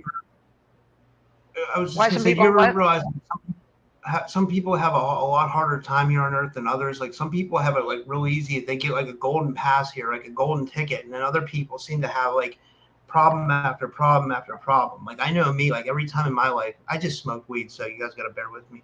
But like in my life, like every time I get something good, it gets taken away from me. You know what I mean? And that seems to be the reoccurring theme. You know, like with everything. You know, like so it's almost like it's like if it's like it was a targeting thing. It was like I was targeted way before I knew even anything about this. So it makes me wonder if it's just like a matrix thing. Like some of us just get like.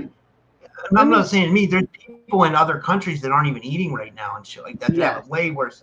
People that are being human trafficked, raped, and all kinds of shit. So I don't have it bad at all compared to those people. But you know what I mean. Let me ask you a question. Are you spiritual at all? Yeah, I mean, I'm skeptical about everything, but I'm spiritual. Yeah. Okay. There is this thing called manifestation. Okay. And if you have problems in your life and you're depressed, or you're just thinking, oh man, nothing's going to turn out right, that is what a lot of people who are spiritual call a spiritual opening, which means that a demon can get in there and make your life living hell. Okay. Yeah. So the way a lot of us deal with that is prayer. Prayer. You don't even have to know how to pray. You just pray. And you try to be as positive all the time. Well, I lost that, but that must mean something better's coming. You got to have a lot of positivity in your life. And I don't mean from other people, do it yourself. Suzy and I have realized that we've had to make our circle a lot smaller than what it used to be for reasons, good reasons. I've done it. There are people in my life that I miss dearly, but I had to cut them out of my life because it was damaging me. So, but I pray all the time. Tommy, I worry about Tommy. I love Tommy. Yes. My brother. He checks in with me all the time, and I check in with him and, make sure he's okay. And I hate the stuff he goes through. And I just wish he was close enough to where he could get, help from us, because Suzy and I, we both love him. I mean, he is like family to us, but he's so far away, we can't help him even if we tried right now. So, I mean, and it really, it hurts me. It hurts my heart. Okay. We miss him on the show. The people that watch our show miss him. I mean, he is just like Debbie that was here before you came on. She talks to Tommy too because she's targeted. She's a targeted individual, and she gets beat up on left and right from foolish stuff. She does say that things are starting to get a little bit better for her, though. I just wish we could get Tommy pointed in that right direction. We really need to just push him in a better direction. And he lives in Virginia. See, sometimes it's not just like the internal stuff they're dealing with, but they get targeted externally too, like gaslighting and gang stalking and handlers and all that shit. You know what I mean? And that's like human. How do we get those people out of our lives? Keep them, or you know what I mean? Like, it's like, Well, Rob, are you an empath?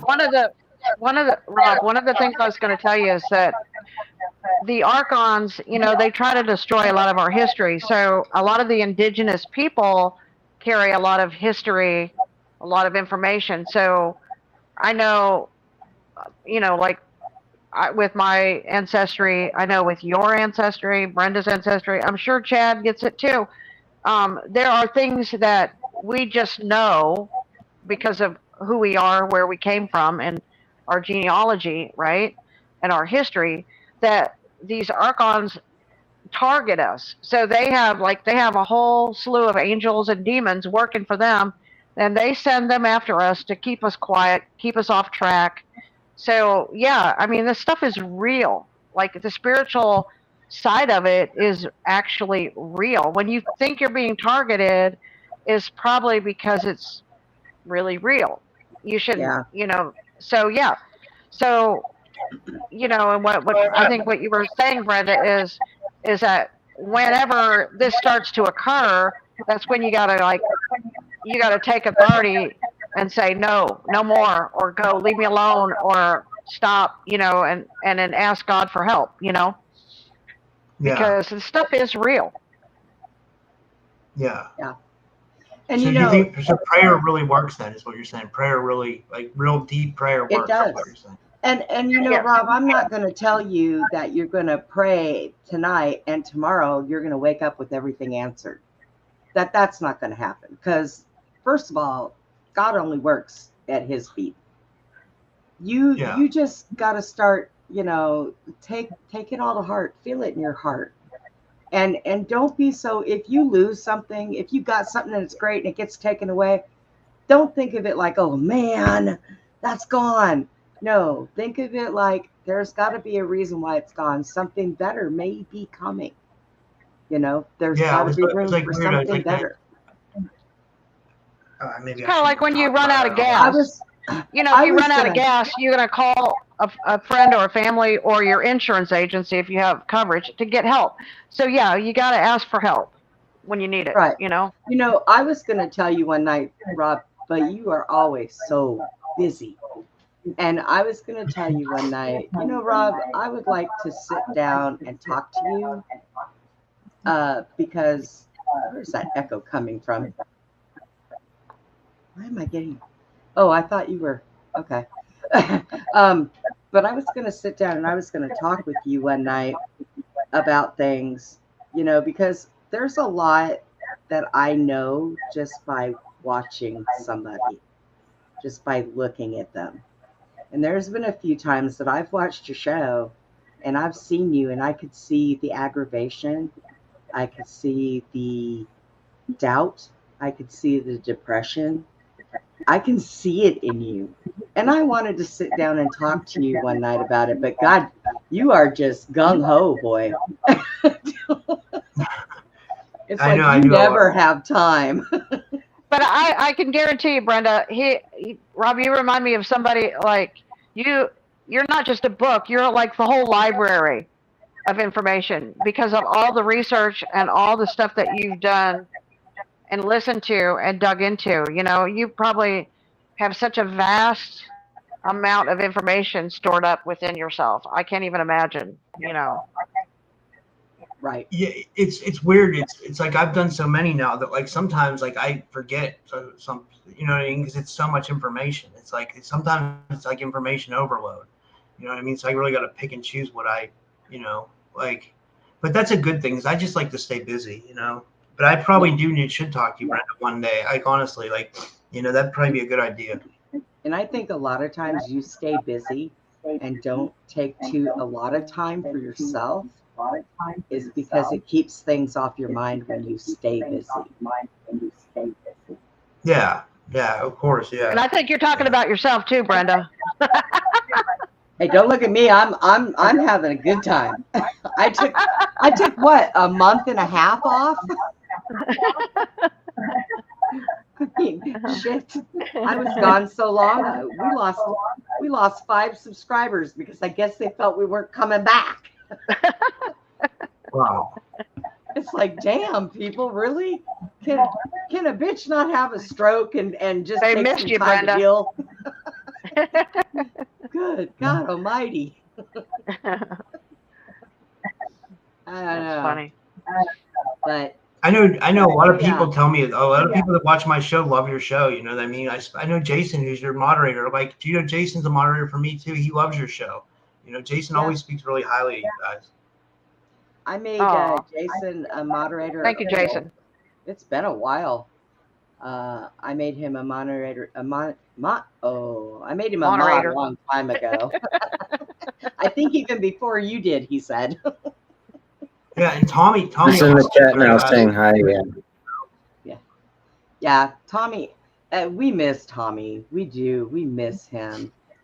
I mean, it's especially me because Tommy was like my brisky hangout dear. You know, I mean, I love him dearly, and I used to sit there and talk to him and listen to some of the stuff he was going through, and I mean, it literally would make me cry because it's like I just feel like Tommy needs a hug.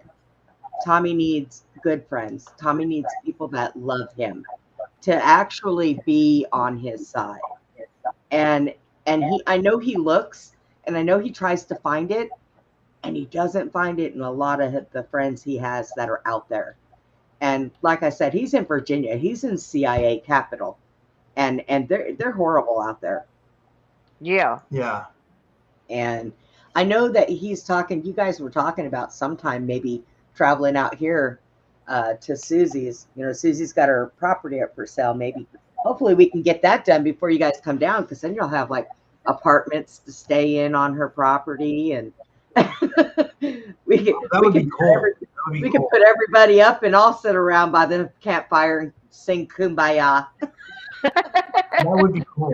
That would be really cool. Yeah. If we did that. Like, I got to get a hold of Tommy. I haven't talked to him in a while. I don't know what happened, you know? I mean, maybe it's been a month or something. I mean, since he was on. Maybe he was on last month. I can't remember. It was either that or than a month ago. I messaged him a few days ago, and he it might take him a day sometimes when he messages me back, but he usually always messages me back, because one day I didn't hear from him for a while, and I called him, and I was upset. I was like, look, with everything that happens with you, when I message you, you need to let me know that you're okay. You know, reach out every once in a while. I mean, I know you have a life and you're doing things, but every once in a while, just reach out and say, hey, I'm doing okay. That's all you got to do. Because, you know, we worry. You know, Suzy worries about him. I worry about him, you know. So. Jason wants to do Texas. Jason wants to Brenda, do remember what I told you the other day about Tommy and you and your timelines and Michael Aquino and why it was all connected? Yeah, Aquino, that asshole. Okay. Yeah, I know. Because Aquino was chasing after Tommy and Brenda in this lifetime. You know, since, you know, that whole story with Brenda and her family, and then Mengele. Joseph Mengele, it was after her, and the Bushes were after her, and all these Nazis, and, you know, and then they were after Tommy, and it wasn't for chance or circumstance that they did that. That I believe on other timelines that coexist at the same time that this one's going on, that they were the enemies of these people, and that they caused them great distress, and that's why they were gone after this timeline. That's why they were hunted down by these people, and that they both, yeah, that's what I believe. Yeah, because we think that, and even my dad had said that, what's his name, Aquino, that Bush handed my sister over to Aquino, and that's how she died. Yeah. Wow. Yeah. So you talk about stuff going on in other dimensions. Like, I'll tell you this and see what you think. Like, I'll go to sleep sometimes and I'll be asleep for only 5 hours, but it feels like I'm living in another like reality in my dreams, like for 5 months at a time. Like, where I'm living this whole other life and I know all the people there and like things are going on, and then I wake up and I'm like, oh shit, it's only been 5 hours. But it just felt like I spent like months in another reality. Does anybody else ever have anything like that? I have a lot of different dreams like that. As a matter of fact, a lot of times there's been times I have finished Susie's dreams for her. Wow. And I know, Chad, you were going to say something too. Were you going to say something, Chad? He can't say nothing. We can't hear you. He muted so that it's not an echo. But were you going to say something, Chad? Yes, to those dreams, absolutely. Though, yeah, there's also like there's like and there's different ways. It's like sometimes there's like they're a series, you know, and you're learning things in a sequence, and there's little gaps in between, and it's like everybody's familiar and the area is familiar. But you haven't been there before, but yet it's kind of like a mall or whatever, you know, I don't know, but you know, yes.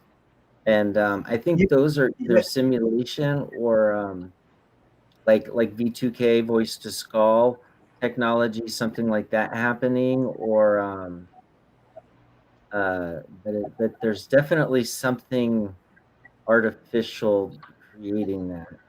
Well, it's like dream. It's like exactly like you said. It's like dream landscapes, and then there's segments. Like you said, there's different segments. Usually, like 1 second I'm like on a barn. Like it's always real 3D stuff. It's like I'll be on a barn and I'm like doing all this farmer type stuff, and then next thing you know, I'll be like a criminal and I'm being chased down and like murdered, or I'll be in like one of the, remember like there's those movies where people are being hunted, like humans are being hunted. I'll be in like a scenario like that. It's always something really bizarre that like has nothing to do with my life on this realm. You know what I mean? It's always, and it, like you said, it's like holographic like segments. It seems like, or something. It's so strange. It's so bizarre.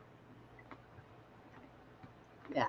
I wonder if those are alternate timelines too. Sometimes that we tune into, because sometimes I've tuned in a few of mine, and alternate realities, you know, and it's just like similar but a different life, and I'm tuning into it or seeing it.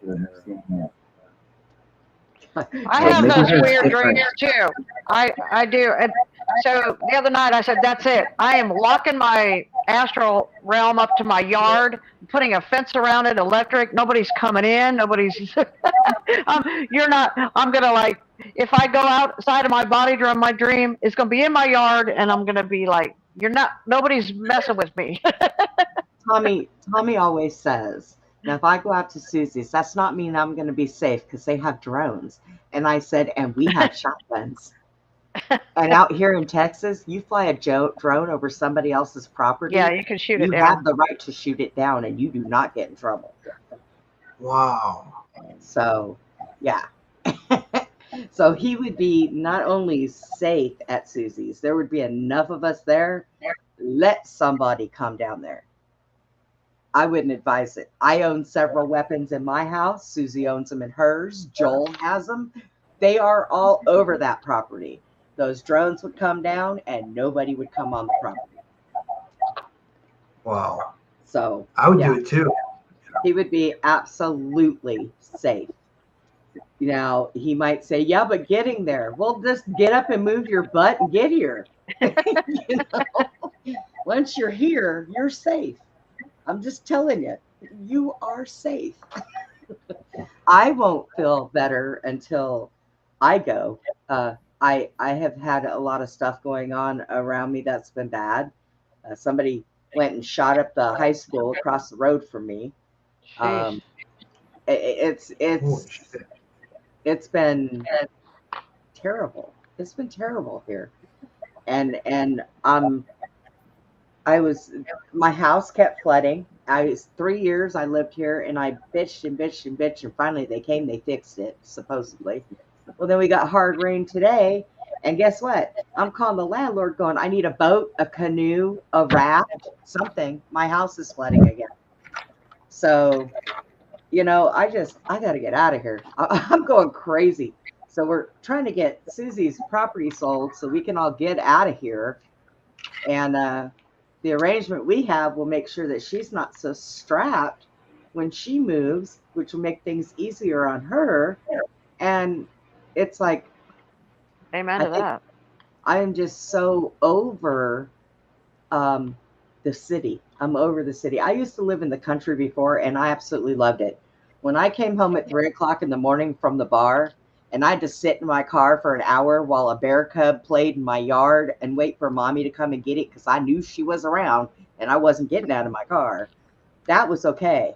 But when I leave my house to go to the grocery store and I have to carry 2 deep in my pocket to make sure I'm safe going through the meat aisle, that's ridiculous. You know? Well, Brenda, Yeah. a Can lot you, of can you these still hear me? shootings and things are people are being triggered. People are there's a voice to skull in so many people that people don't even realize how much this stuff is out there. There's um, demonic influences that are influencing a lot of these things. There's a lot going on right now out And there. A and I'll lot. tell you, these people are going to feel really stupid because I was trained when I worked for law enforcement to be one shot, one kill. And that's exactly what I do. So Wow. they Can could you even still hear laugh me? their asses off. Yes, we can hear you. Okay, because I put in headphones. Sorry, I was just I wasn't sure. Oh, You know. yeah, we can hear you. That Sorry. actually helps putting in headphones too. But I mean, I must be getting it feedback from my microphone or something. I think. I don't know. probably. And Chad was getting some back from his too. I'm gonna have to get Chad some earbuds. Need some Yeah, the earbuds. dream thing, Rob, Yeah, is really, find some. really, really freaky. You know, when you're having these dreams and you're, you know, I had a dream last night that it was a weird one. It was like I was talking to this guy and I made spaghetti. It was really weird. I made spaghetti for him and this group of people, and I forgot to put in like the garlic salt and stuff like that. So the spaghetti was real sweet. And he was like, "Oh, this is just too sweet." And I mean, like, what? Why am I dreaming this? You know, like I'm making spaghetti, you know, for some guy that's like a giant. He was really tall. So I said, "Hey, you're awful tall, but I can." And I floated up, and I got as eye to eye with him, and it freaked him out that I had this ability to like kind of float and fly in the air. And I said, "See, I can do this. You know, I can fly in my dreams." And it kind of freaked him out. And he went and sat in the other room. He was a little freaked out that I had this ability. And then I woke up and I thought, what the heck is that all about? You know, like I have these weird dreams like that, you know? I wonder Yeah, what the I've guy with the been. giant. Was he thinking it was like Huh? an Anunnaki or something like that? Like we. Maybe so, because he was pretty tall. Yeah. I mean, he was like maybe 7 foot tall or something. I don't know. He wasn't Yeah, real when tall, but he was tall. I had Carrie Cassidy on my show recently. She said that the Anunnaki are in Israel. She said they're in Dimona, Israel, and they're underground. And then she thinks also that the Three Eye Atlas thing that everybody keeps talking about. I've heard like 15 or 16 different things.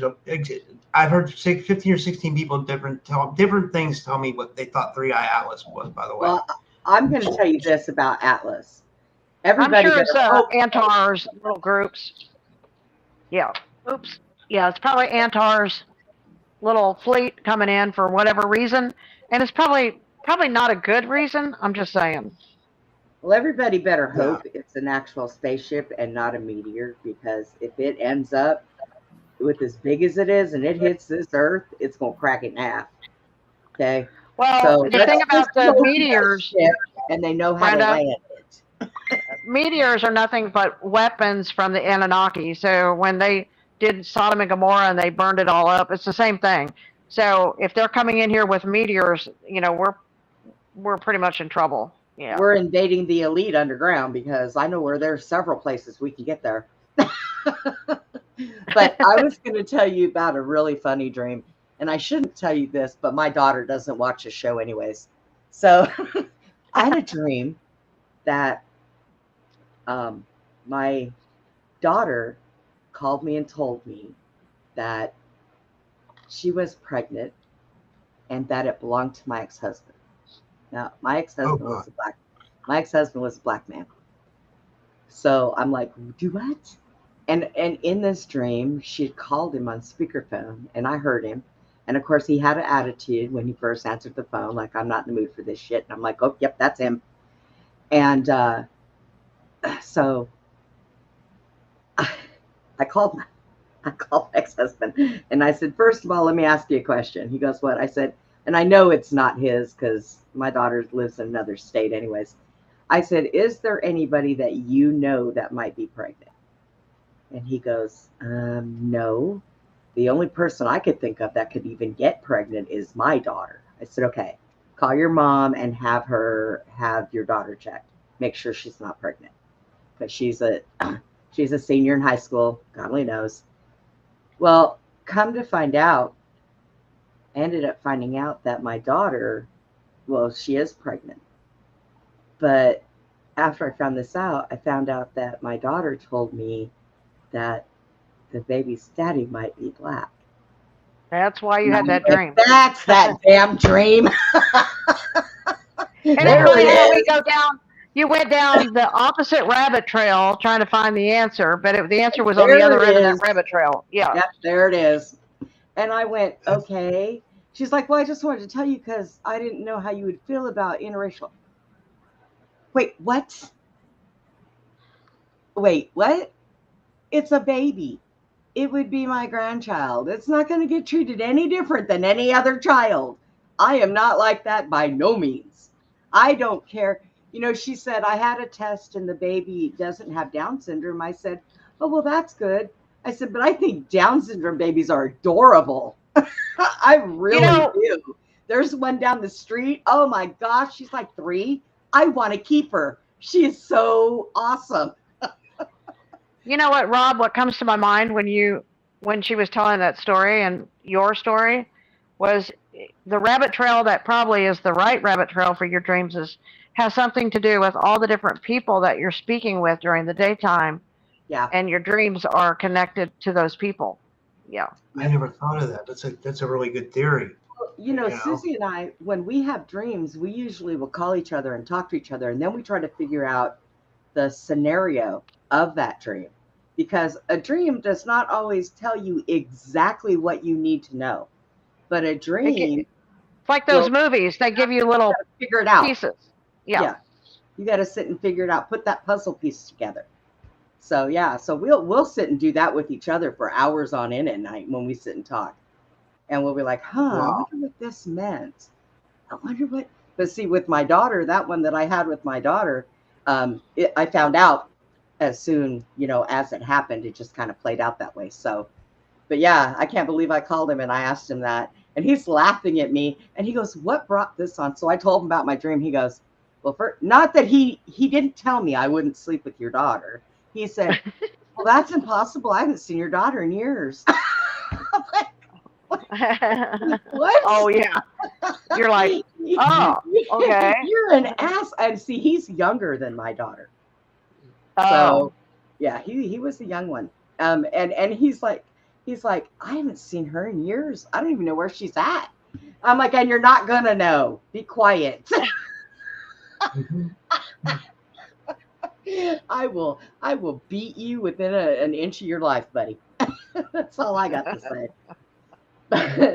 But yeah, it was kind of funny. But it made sense after she told me that, and I was like, stupid me. That's where that dream came from. But he never. That's interesting, though. Yeah, and I do that. And I watch my dreams because, especially if I dream something bad, I have to have them 3 in a row. If I have my dreams 3 in a row, I'm watching out for whatever I had that dream about. I started that when I was a kid. The very first time that ever happened, I kept waking up in the middle of the night having this dream that there was a storm and me and my friends were walking to school. There was a big white van with a bald, heavyset guy in it. And one by one, my friends started disappearing. Okay. And I woke up crying. And my mom says, it's just a dream, go back to bed. And then I had it the next night. Then on the third night when I had it, it had rained that night. And I didn't want to go to school. And I was having a fit. My mom says, okay, let me just have your dad. I'll have everybody put, into Don's car and he can take you guys to school. So I was like, okay, we'll do that. We're driving down the street. When we get to that same corner, I look over and there's a big white van with a bald, heavyset guy in it. And he's looking down into the car. And I started screaming. So we dropped the other girls off at school, and he had to take me home because I was beside myself. And then later on, like a day or so later, they had a thing come out on the news that there was a couple of girls that came up missing in my area going to school. And I was like, oh shit. Holy shit. Yeah. So yeah, so That's so every scary. time I have a bad dream, as long as I don't have it 3 nights in a row, then I don't think anything of it. You But don't if I get too worried about it. Yeah. right, but usually by the second night, I'm looking, my tentacles are peaked, and I'm thinking, So yeah, so if I call somebody and I say, hey man, I had a really bad dream, and it was 3 days in a row. This is what happened. Do something to please change that. Don't go here or something. Change that. Somehow change it. And I also do dreams where I change them myself in my dreams. Wow. I change my own dreams. So yeah, I'm a weird one. I have seen, hear, can communicate with dead people, spirits, all that stuff. I've done that since I was 5. Wow. So do people have spirits around them all the time? Would you say? Do we all have spirits around us all the time? A lot of times, yes, you do. Here right now. Yeah. You're a little dark right now, but I have seen them behind Suzy before. One night we were doing a show, and I seen an angel. And when I see something that's angelic, you can tell because it gets me right here. It makes me cry. And we were sitting here on live, and I went, whoa, Suzy. She goes, what? I said, you have a very tall angel with long hair standing behind you, and he is glowing. And she's like, what do he look like? So I tell her, and she's like, that's the same angel I seen in my barn. I've seen him before. No, in my house. Yeah. Yeah, I've seen him before. Yeah. I've never met Suzy's daughter, and I think it was close to her birthday. And we were on the show talking about her, and I looked, and right behind Suzy, she was standing there, all surrounded in gold and just lit up beautiful. That's insane. Wow, that's amazing. That's amazing. So I can see them all the time in person. On the screen, they either have to be very, very close or very lit up. But I also feel them. And did I ever tell you about you might find this interesting. I had an entity attachment for like 5 months. It started off, it felt like there was like an astral parasite on my head. Then it felt like there was like energy. I never saw a demon or a ghost. I'm just gonna make a long story short. In this 5 months time, I never saw anything. It just felt like energy was like attaching itself to me. So I had to learn how to manipulate energy, or I'm not like a master at it, but I can do it. I can keep it off me, and I can project my energy out. Yeah. Did it feel heavy? Like you had heavy? It was really uncomfortable. Yeah, it'll be either on your back, or it'll be on your ear, or it'll be on your crown, because that's the areas they seem to either whoosh on or lock onto. And I'll tell you what, it had a spiritual opening, and that's where it came from. You had an opening, and that's where it came from. Yeah, but how do you get those openings? What is that? Where does that come from? You pray, you rebuke them. You can get them from other people, Rob. Yeah, I was going to say. Yes, other people can bring them into your atmosphere. Yeah. Yes, if you're around a very negative person, or even somebody that seems deceitful, they can rub those off on you. The minute it finds an opening, boom, it's in like Flynn. So, yeah. Yes. That's why a lot of times you'll hear people that are spiritually involved. You'll hear them say, be careful who you hang around with. Because you can get spiritual attachments from people around you, places that you go. If you have any, I'll give you an example. Brenda, Monica's in the chat, and Monica had, when I first met Monica, we became really good friends, and this is a different. I think, isn't this a different Monica? Oh, I don't know. Yeah, this is the one from Abe's show. Okay. Well, we have another Monica. So my Monica, she ended up. It was really weird. Like Penny would bring her on her show all the time, and she was talk about, what about her experience, and it was about the Galactic Federation of Light and her husband, and his son was like a shooter that went out to shoot people and stuff, and and Monica was raised up in a satanic home and stuff like that. So she didn't know it, Holy but shit. she had a bunch of demons attached to her, and she met with these people. I think they were from Australia or something, and they prayed for her, and she just started throwing up, and these demons started manifesting and talking out of her, and Holy they were shit. able to deliver her of all this stuff. And it was so crazy because after she got rid of all this stuff, and it took her a few times to get rid of all these demons, and they were attached to her since childhood. Penny didn't want to bring her on the show anymore. Yeah. After she got rid of her demons. Yeah, Monica's been on our show before. Yeah, and so I love Monica. Yeah. Now, and this Monica here, what I can tell you about that, if you cannot get it, it won't leave. You need to get more people that are strong in faith, and you guys all have to do it at the same time. Because there is, number one, there's safety in numbers.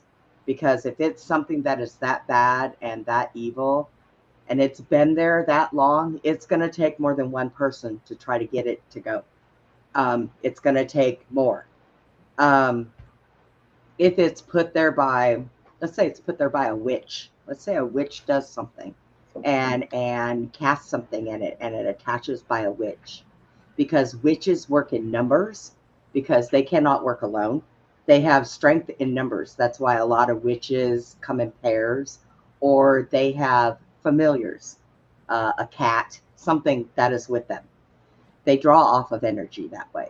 So what is good for you to do is take that person outside, touch grass, and get more people involved in it, and everybody at the same time rebuke that, and it'll work a lot better, because number one, the elements will help.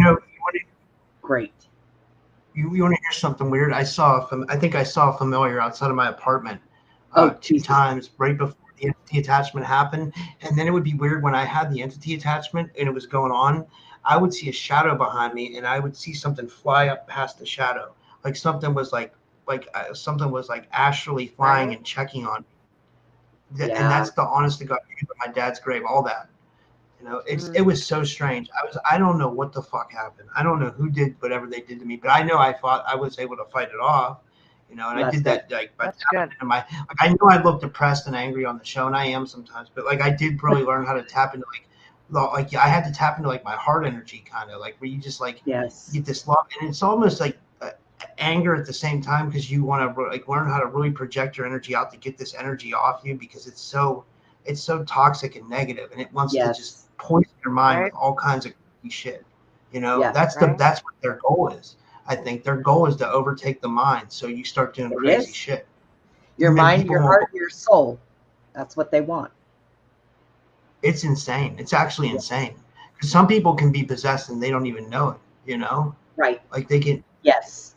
Yeah. And even good people can be good and seem good, and they could be having a possession that's wearing them down, and they just don't tell nobody because they think it's just them acting like them, and they don't tell anybody, and it can be there and them not even know it.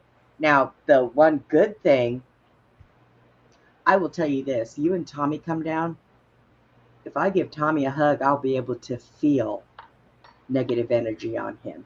And I will automatically look at Suzy and say, we got to do something for him, and we need to do it now. Because that is one gift I have. Really bad? Huh? Do you think he has it really bad? Just talking to him, between all the times that he is attacked and everything that he has ever been through in his life, I do think that Tommy needs a lot of uplifting work. I do think that I think that he knows, but he tries to hold it at bay. And yeah, because he's a good person. He is one of the best people I know on this planet. And he has been so abused.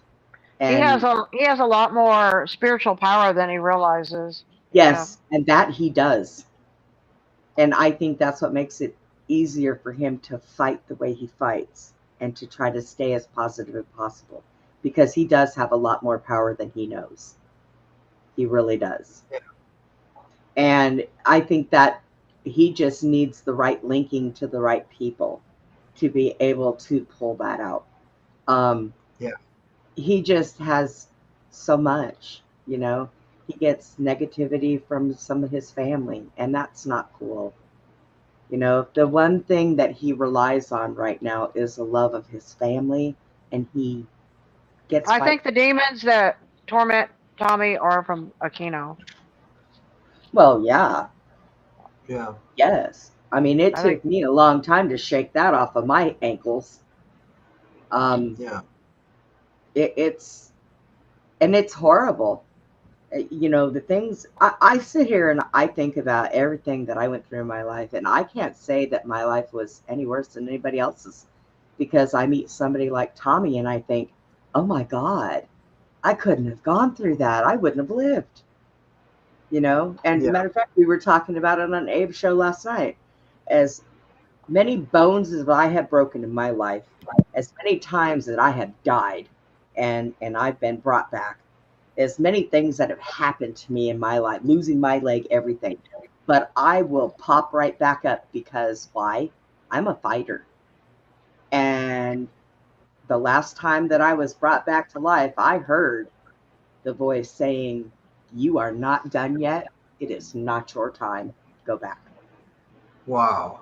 So, I mean, I was begging. The last time I was in the freaking hospital, SUZY was the only one I talked to. And even that was touch and go. I was dying. They had no idea what was wrong with me. I had everything, every organ in my stomach was 3 times the size it should have been, every organ. And the doctors had no idea what was going on. And all they could tell me is, you might want to call your family to come down here. And they Holy couldn't shit. do anything for me. All they could do was give me pain meds, because they didn't know what was wrong. But I had a visitor in my hospital room one night, and the next day, boom, it went away as fast as it came. And the doctors scratching their head like, we don't know what the hell happened, but whatever it was, you can go home. I'm like, get me out of here. So yeah, but I keep fighting, because I don't. This woman in your chat is really suffering. It sounds like Monica DAVEIS in your chat. She says she's had an entity attachment for 5 years, and then she said she keeps trying to rebuke it and it won't leave. I feel bad. Yeah. I don't know what to tell. I mean, Yeah, I can tell her what I just said, but like, you know, you guys might be able to help, because it sounds Yes. like you guys have more experience with actual exorcisms, like, and stuff. Like, Yeah, I addressed her. That's when I told her they need to get that person outside to touch grass, and there needs to be more than one person to help, and they got to be strong in faith and believe in faith to be able to rebuke that. Well, okay, so Monica wants to know. She knows she's had it for 5 years. Okay, Monica, how do you know that you had it for 5 years, and what occurred 5 years ago where this thing that you could relate to this thing, how it when and where it maybe came from? Do you know Was that? it trauma? Was it Mhm. addiction, or some kind of, you know, there's different things that it comes in through. What type of spirit? Yeah. Was it a person that you were around 5 years ago that it came, or something that you did that maybe opened the door for it to come around? Right. maybe just she was messing around with black magic or something like that. And a lot of people, it's more common I than feel people it's in think, my you know? body. Well, yeah, they get in your body. That's pretty normal for Well- them. They're spirits. They do that. You can Yeah. also But- play with black magic accidentally by falling for New Age stuff, you know, and Yeah. people do that. Yeah, you got to and watch like that New Age people stuff. wrong. Oh, I agree. okay. She was on heroin 20 years ago. But what happened 5 years ago? That's for 20 years. She was on it for she said 20 she's had it for 5 years. This attachment. I'm gonna go to the bathroom real quick. I'll be right back. Okay, Rob. She's been clean for 2 years. Okay, so maybe 5 years ago, it's connected to the drugs. So you got to heal So the trauma, right? the word Hang on, Chad. in the Bible is in the Bible of drugs is pharmacopoeia. Pharmacopoeia is also another word for sorcery.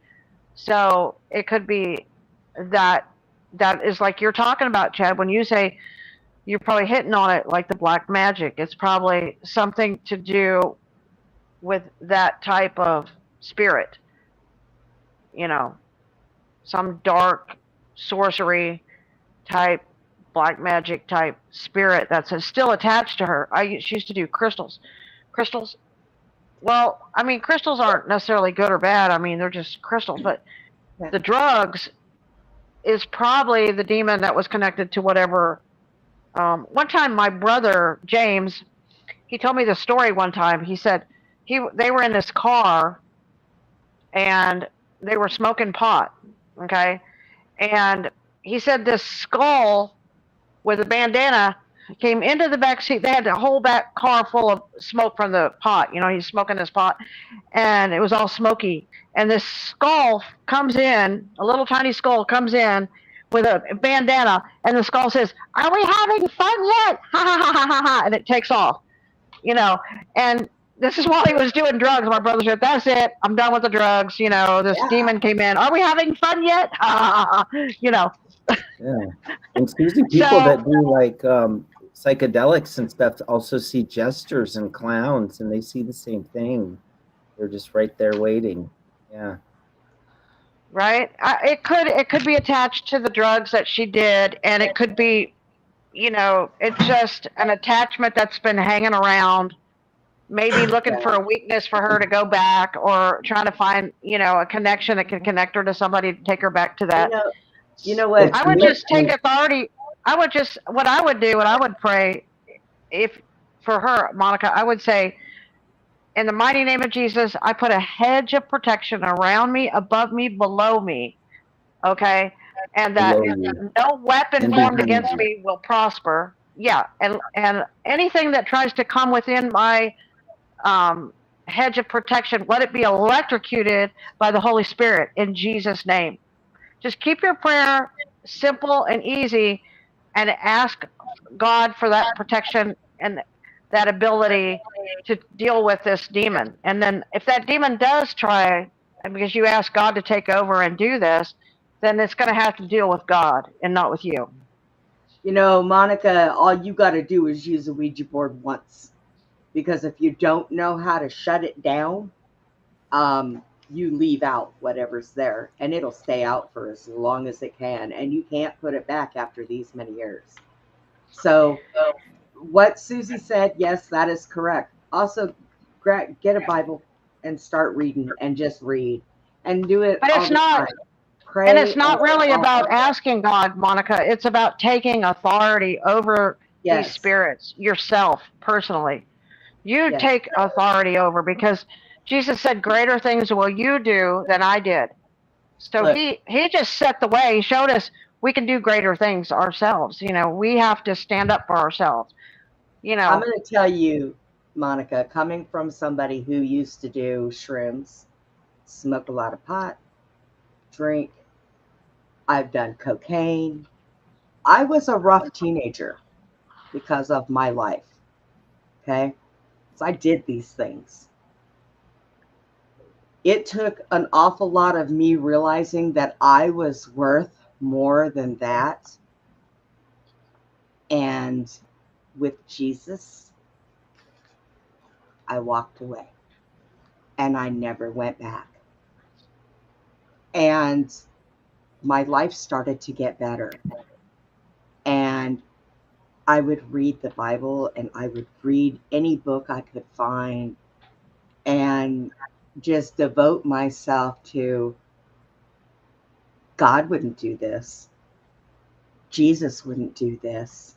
I don't need to do this. So when you do those things, you can get openings. I was abused. I was sexually abused until I was 12. I was sold at Hollywood parties by family members. Wow. So I spent a lot of my life trying to, I want to say run from the devil, but in all actuality, I was running right back into those arms, doing the things I was doing. But it took me to take authority over my life and what I was doing and how strong-footed I was going to be about it. And ever since then, everything that goes wrong in my life, I don't blame anybody but myself, but I fix it. I am stronger than a stroke. I am stronger than losing my leg. I am stronger than any drug I ever did.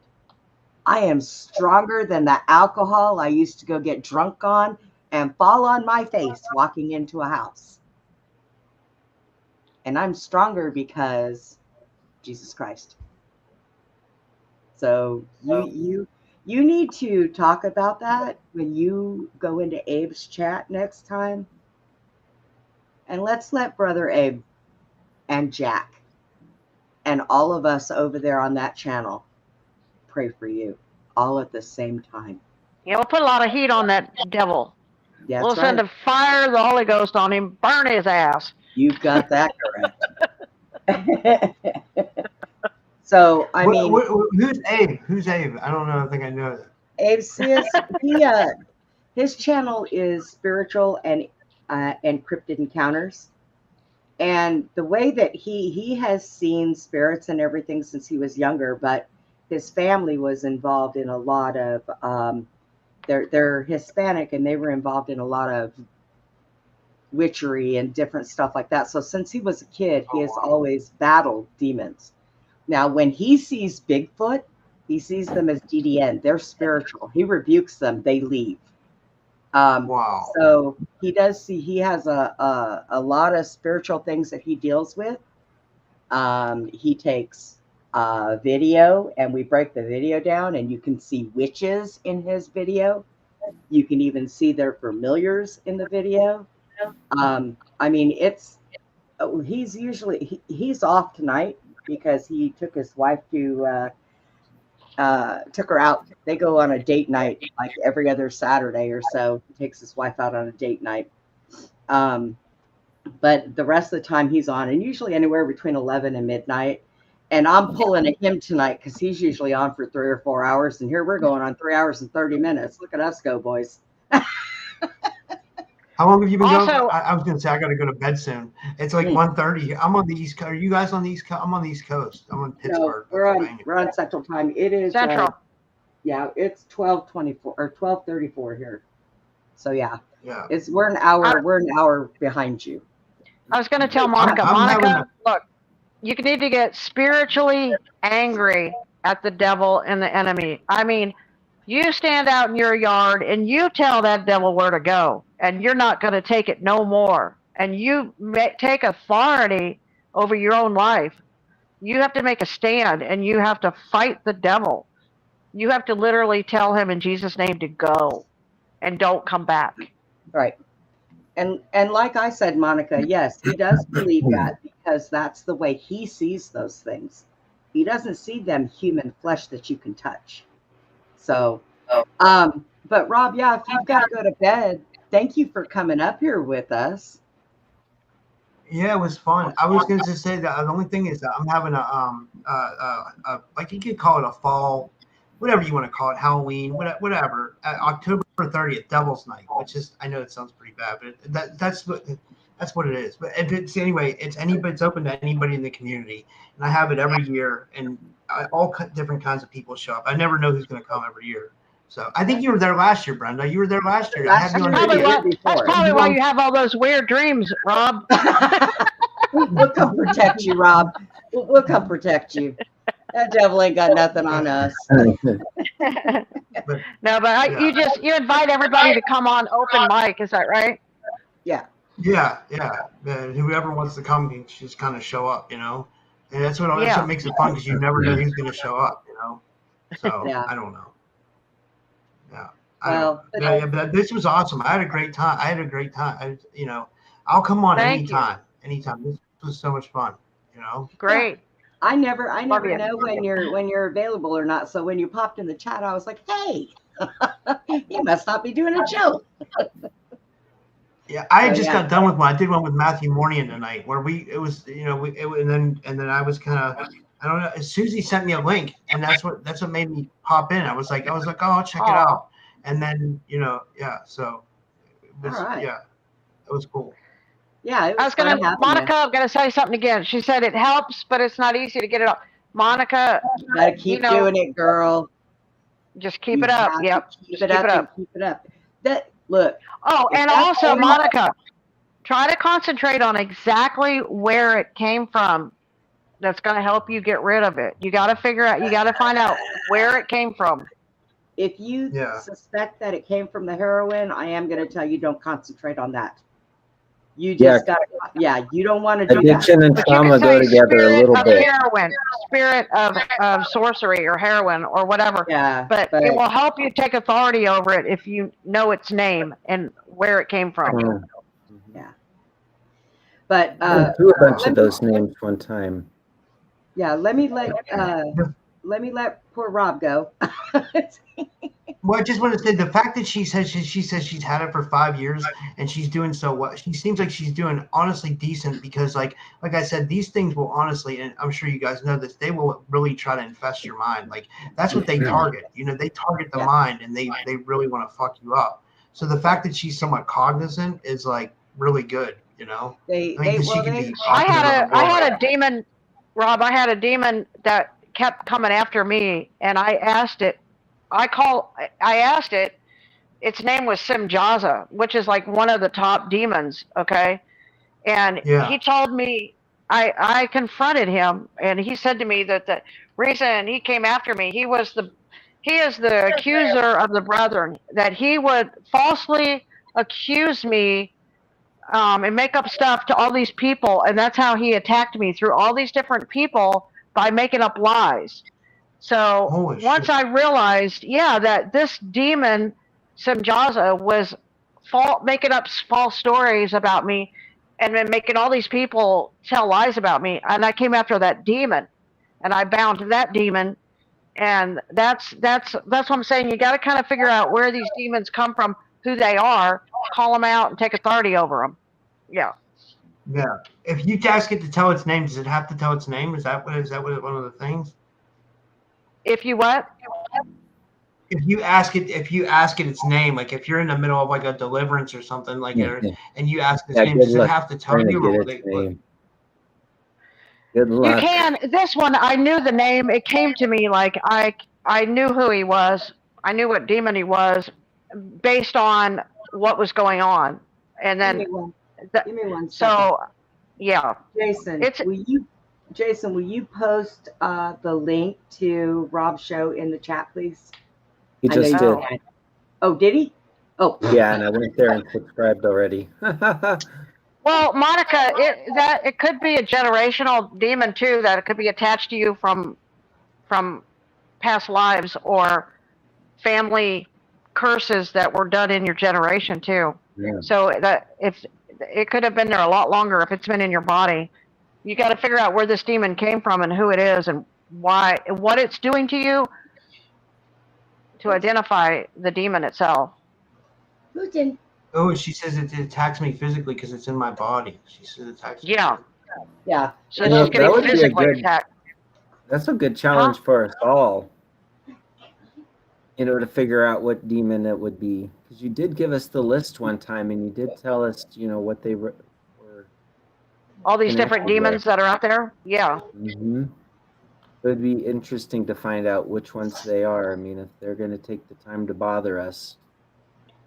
I wonder what it does, what kind of things are going on in her life that she feels like the attack is coming from, or what type of attack. Yeah. Like with me, I knew it was Simjaza because he falsely accuses you of stuff that you didn't do. And then you got all these people coming at you, accusing you of stuff you didn't do, and you're like, what the heck? And he's the one that works through the ones around you, right? In their heads. Yes, he's like Yeah. Azazel. He'll jump from person to person. You know, one demon could jump from another demon into another person, and attack you. You know. Yeah, because they'll look at you and they'll have like, you know, the judgment or the opinion or this. Oh, it's sexually, so it's like an incubus, succubus type. It might be Lilith. I mean, Lilith is a incubus type. Them. You might have, yeah, it could be Lilith. You know, I'd start praying against the spirit of Lilith. Yeah.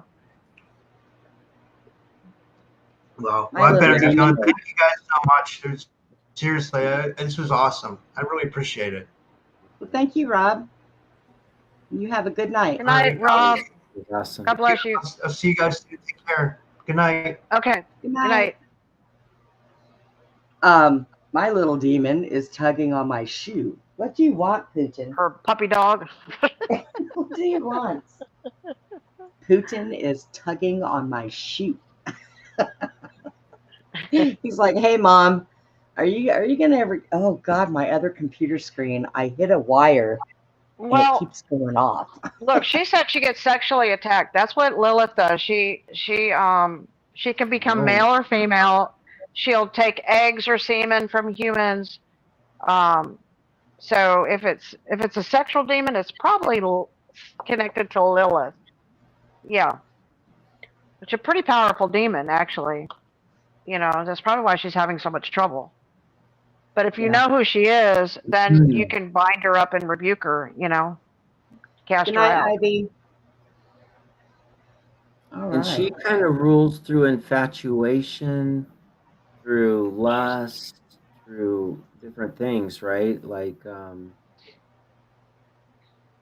yeah, Lilith is kind of known as the, you know, guardian of hell.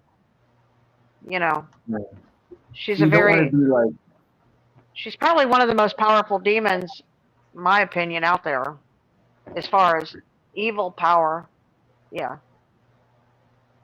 So. Yeah, all right, we're going to go ahead and close this down because if I do not pull out my computer and get behind it, I'm going to spark a fire because apparently my other monitor is loose and it keeps blinking on and off because my camera started to fall and I grabbed it and apparently I have wires crossed.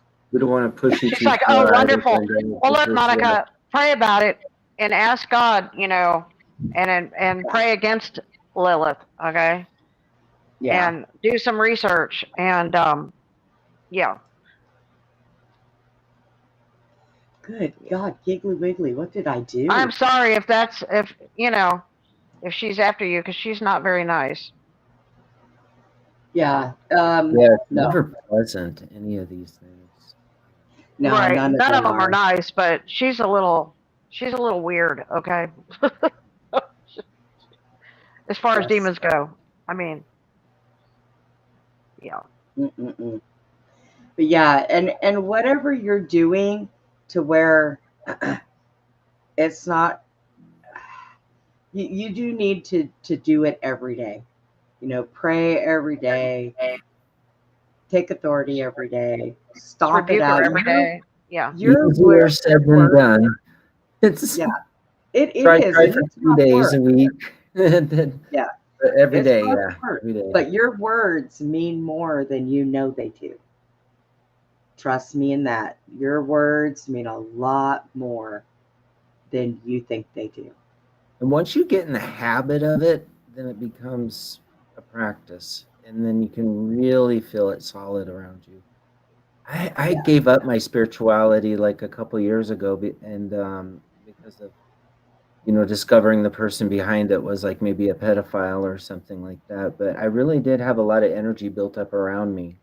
God knows what it was. You know, I looked like an ornate Fabergé. I'm going to tell you, There is something, Chad, that a lot of people don't realize, okay? You don't need to be in a church to worship God, to worship Jesus. You don't need to give up your paychecks to worship. Jesus did it outside on the ocean. He did it in the mountains. He did it in the desert. This right here that you have, this is God's temple right here. This is his temple. And you Well, they need to say tell you have your Lilith that temple right too. here, right? This is the temple right here. Yeah. Right. Well, that's because the pineal gland is right there in the temple. Yeah. That's another thing that you need to tell that little demon in your body. Get out of God's temple. Yeah, I do. I'm cleaning house, get out. And then I do it with my physical house too. Open the door and say out. I mean, get out. Thank God there's not a camera on me or a That is psychiatrist one thing. watching, but yeah, you know, That's one because thing when I was it's like out right now. And when I was younger, I didn't understand godliness is next to cleanliness. And then you want to clean up all their little stench that they leave behind with something or yeah. Lavender's good. Get the broom and sweep out your brain, clean out your own temple, right? Get rid of all the little dust bunnies too and all that. All the cobwebs out of there. Yep. Yeah.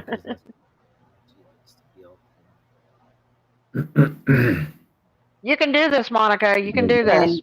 And actually, Monica, you're absolutely correct. Right now is not a time to be going to churches. And it's not because the fear of somebody shooting it up. It's because what they're teaching in there. And they're going against God. They are going against Yahshua Jesus anyways. They are not. And I think it's been that way for a long time. And you know, God did say that the churches were going to fall. And I think they're going to fall because you got people like who? Suzy, Rick Joyner, who is Satan himself reincarnated after he died, he came back. Didn't we just talk about that, Suzy? Yeah. That one freaks me out, man. Yeah, and you just look at that man and you can tell that he is not, oh my God, stop it. That he is not right. He is not right at all. So, but, and that man just scares me. If I ever walked into a church and seen him up there, nope, I would be walking right. Well, I wouldn't be walking. I would turn my wheelchair around. I'd roll right back out the door. You're actually talking about Kenneth Copeland, who. Well, him too. Yeah. Whew. Yeah, that man's scary. Just look at his eyes. And they all have that same thing going with the wide eyes. Like, oh, you know, what? Somebody checked out of that house a long time ago. Keep on knocking, but you can't come in.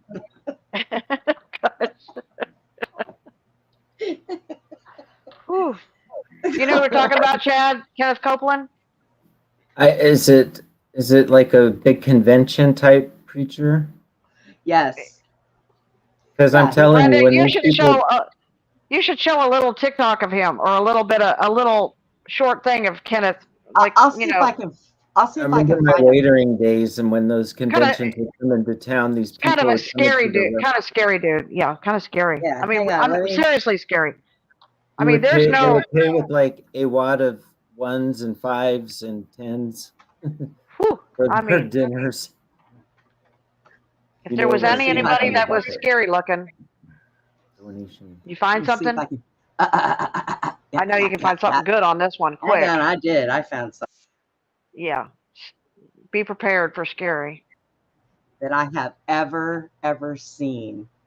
Because this guy, hopefully my other screen doesn't go out while we're watching this. See, the lone wolf in me is getting ready to see a predator. I'm like, okay, let me look at this. It's not there yet. You putting it up? Yeah, I'm putting it up. Okay. Oh, okay, yeah. Now, I'm going to even make this big. How are you, sir? We'd just like to ask you about why you don't want to fly commercial. Why have you said that you won't fly commercial? You said that it's like getting into a tube with a bunch of demons. Why do you think that? No, listen to me just a second. Of course. Not the people. The main reason is because of the need. if I flew commercial, I'd have to stop 65% of what I'm doing. That's really the main. Isn't it true that you want to fly commercial so that you can fly in luxury? How much money did you pay for Tyler Perry's Gulfstream jet, for example? Well, for example, that's really none of your business, but... Isn't it the business of your donors? Listen, I paid. You kind of caught me off guard here, okay? Certainly. Well, if you'd like to come out here, I'd like to give you a chance to catch your breath and have a conversation. We don't want to catch you off guard. I love Inside Edition. You got to get this now. Hey, you listening to me? My wife thinks Inside Edition is, oh yeah. Now, thank you, Lord. Help me. Let me pray this thing. Well, let me just ask you a really simple question. A lot of people think it's unbecoming for a preacher to live a life of luxury and to fly around in private jets. What's your response to that? Very simple. It takes a lot of money to do what we do. We have brought over 100, let's see, the latest figures just came out, 122 million people to the Lord Jesus Christ. Let me give you another example. Last May, I was scheduled for Lagos, Nigeria. That's a long ways. I had a week off, and I was scheduled for Peru. And I prayed about it, and I thought, I'm not missing that dedication in Jerusalem. Without the airplane that we have, that I bought from Tyler Perry, and I didn't pay anywhere. And Tyler's one of the greatest guys. He made that airplane so cheap for me, I couldn't help but buy it. Well, my question then, okay, all right, but I want to get to the demons because people are very concerned about that comment. Give me a chance here, Inside Edition. I love your eyes. And here's what happened. It's coming. We flew in 21 days, 70 hours, 40,000 miles, touched 5 continents, and preached face to face personally with 125,000 people. Do you ever use your private jets to go visit your vacation homes, for example? Yes, I do. Okay. Again, getting back to the comment, you said that you don't like to fly commercial because you don't want to get into a tube with a bunch of demons. Do you really believe that human beings are demons? No, I do not. And don't you ever say I did. We wrestle not with flesh and blood, but principalities. Don't talk about his demons. Can you explain what you meant by that term then? Just explain, because it's really simple. You said you didn't want to get into a tube with a bunch of demons. What did you mean? Shut up before he rips your face off. Well, let me ask you. Do you think that people that fly commercial are demons? If you give me a chance to talk, sweetheart, I'll explain this to you. But it's a biblical thing. It's a spiritual thing. It doesn't have anything to do with people. No, you are so people. Crap. I love people. Jesus loves I bet you do. But people They give you all your money and pay for your airplane. in alcohol. We use them. Do you They're think our that's slaves. a good place for? Okay. I've had Good enough little- of him. I can't listen to him anymore. Good little because- slaves. Pay for my airplane.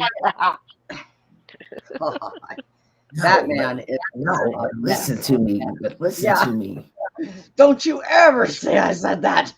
He just kept reaching for her. And I'm gonna tell you, I seen the interview he did on Sweetheart. that. And he did say Sweetheart. What big eyes you have. that. Yeah, he said that. He said it was like flying in a tube with a bunch of demons. I did hear him say that. So he's full of crap if he said he didn't say it. His own demons, yeah. Yeah, something like that. Whew. Oh my gosh, yeah, that man's too much for me. Oh God, he makes me sweat just thinking about how awful he is. God. Yeah. Now I need something funny to That watch. was definitely interesting. I'm pretty sure in the Mandela effect, he died of cancer and came back, and then this is what came back. Yeah. Because he got really sick and was on the verge of death, and he wasn't on the show anymore. His wife would do the show with this other guy, Gloria, his wife Gloria. He just vanished for a while and then didn't hear from him. And next thing you know, he's back and he just looks different. And I mean, there's this one video he did. It was so creepy, man. It was the COVID one. Oh my God. If you had that one, you would that one. Whoo. I not only got to fix my computer screen, but apparently I pushed in the thing on my earpiece and I can't hear out of my left earpiece. Well, if I ain't falling apart like tonight, what else is happening? And this is all for entertainment. Yeah. This is some good entertainment right here. My earpiece being stupid. Oh, Lord. Hear yet? I can't hear anything. Can't hear anything. I can't hear anything out of that earbud. It's because the thing's pushed in. I got tweezers. I will get it. I spent too much money on earbuds to be fooling around. Oh, Lord. But yeah. I mean, but yeah, Rick Joyner now, this is so weird. Rick Joyner, I remember he died because I used to go to like their churches, right? And I remember it was like, I think it was like around 212 or something. And he had got cancer and he died. And so there was like, I remember looking at my phone and there was like 600 people commenting to his wife, I'm so sorry about Rick. It's so sad. You know, you lost your husband. And, you know, and I thought, wow, that's crazy. And I was thinking, man, all these preachers are dying, you know, like around 212. I couldn't figure out what was going on. It was like, seemed like there was a whole bunch of them dying that year. And then I was reading some of the comments and stuff like that. Well, I don't know. It was like 4 or 5 years later, all of a sudden Rick Joyner ain't dead. Yeah, he pops back up out of nowhere. Yeah. And then his wife had cancer. And so he was marketing this miracle water, cancer water with prayer. That they'd pray for you and then you pray for the water, and then he was selling this water, like, you know, to people that would give donations, you know. And then his wife died of cancer. Well, next thing you know, his wife ain't dead. It was the miracle water. I'm like, you know, and I'm like, what the hell? I mean, literally, I was friends with him on Facebook, and the man had died, and he came back. And I'm like, there's just no way, man. It's just kind of like the Gorillas in the Mist with Jane Goodall, how she died in that movie, and then they claim that it was never about Jane Goodall. It was some lady named Diane Fossey or something, you know? And I'm like, who the hell is that? I know, you right? know? It was a documentary about Jane Goodall, and then Jane Goodall was alive, and then she just recently died again. Okay. Yeah. You know, Monica, so that's a good idea. That's probably what he got, the demon of greed. Yeah, he is definitely greedy. But he likes his demon apparently because it pays for his I airplanes. wouldn't let him watch my kids, that's for sure. I wouldn't let him watch me. I wouldn't let him wipe my fanny, okay? That man's scary. Dog sick. Put a demon in my rear end. God. Oh no. Sorry. Well, you know, we know what you meant. I got my sassy pants on today. Yeah. Shoot. Yeah. But yeah. I mean, it's just, you don't even know what to expect anymore on this crazy planet, you know? I know. You just got to be prepared for everything. We've been on almost 4 hours, so we are going to go ahead and say good night.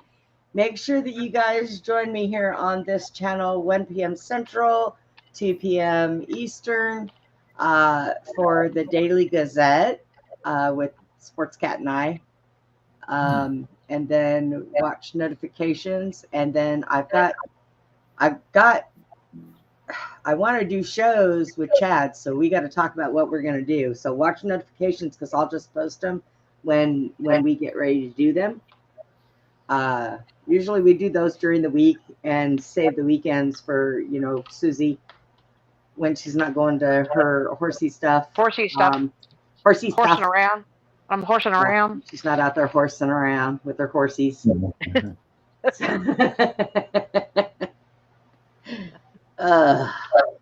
Gee, Susie, I don't know what we're gonna do.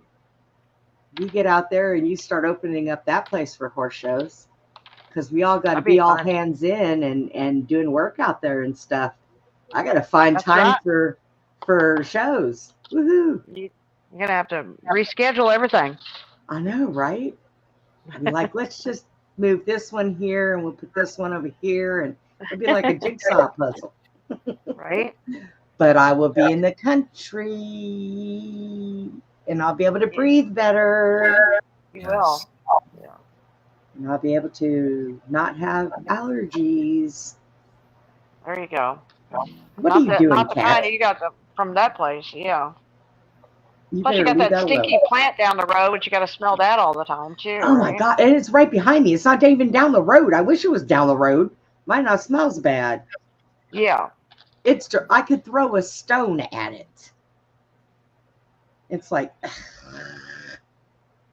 yeah, whenever the winds blow north, that's when we smell it. And usually in the wintertime. It's a sewer plant or what? Yes, You live by it's sewer plant? it's a water treatment plant. Jeez, yeah. Yeah, treating what? I know what they're treating. All right, nasty. Yeah, nasty. That's rough. Like I said, I'm gonna make a flyer, post on everybody's door in the whole entire vicinity. Please poop in a bag and go throw it away. I don't want to be smelling that coming through the water treatment plant. Thank you. I don't think it'll work, and the people will probably call the cops on me, but that's okay. You never know. You'll probably end up with all those bags in front of your door. I know, right? I used to live right down the road from a rendering plant. Now that was the worst. Where they, boiled dead animals in a big old thing, and then the smoke goes up in the air. Yeah. That was bad. All right. Well, we are going to go, guys. So listen, everybody. Have a good rest of the weekends and be safe out there. I don't want to see any of you rolling around in Portland naked on your bicycles, please. Tell the demons to go bye-bye. Yes, this is true. And we will catch you guys next time. And like always, everybody, God bless you guys. I want you to please be kind to one another. What is that on my screen? Oh, that's something sticking up out of Chaz's back. Chad, you got something sticking out that's black out your background. It kind of threw me off. I thought there was a bug on the screen. And there's a microphone or something. Like there's a bug on my screen. I got half the closet there. I know. I've actually got this fly. I think there's, what does it say? Beelzebub is the Lord of the Flies. I got this fly that's all of a sudden showed up, started landing on my phone. So I'm like, okay, so I got the Beelzebub fly over here aggravating me right now. I guess because I got mad at the other demons tonight. I'm going to start smacking a bunch of demons. Taking a crap on me. That's what I get, man. You don't spend a lot of money on your earpieces, and if you try to get cheaper ones, they just kind of screw you up. Because my other ear sounds like it's starting to go out. I'm a mess today. All right, everybody. We are out of here. Y'all Good night, everybody. be good. Good night.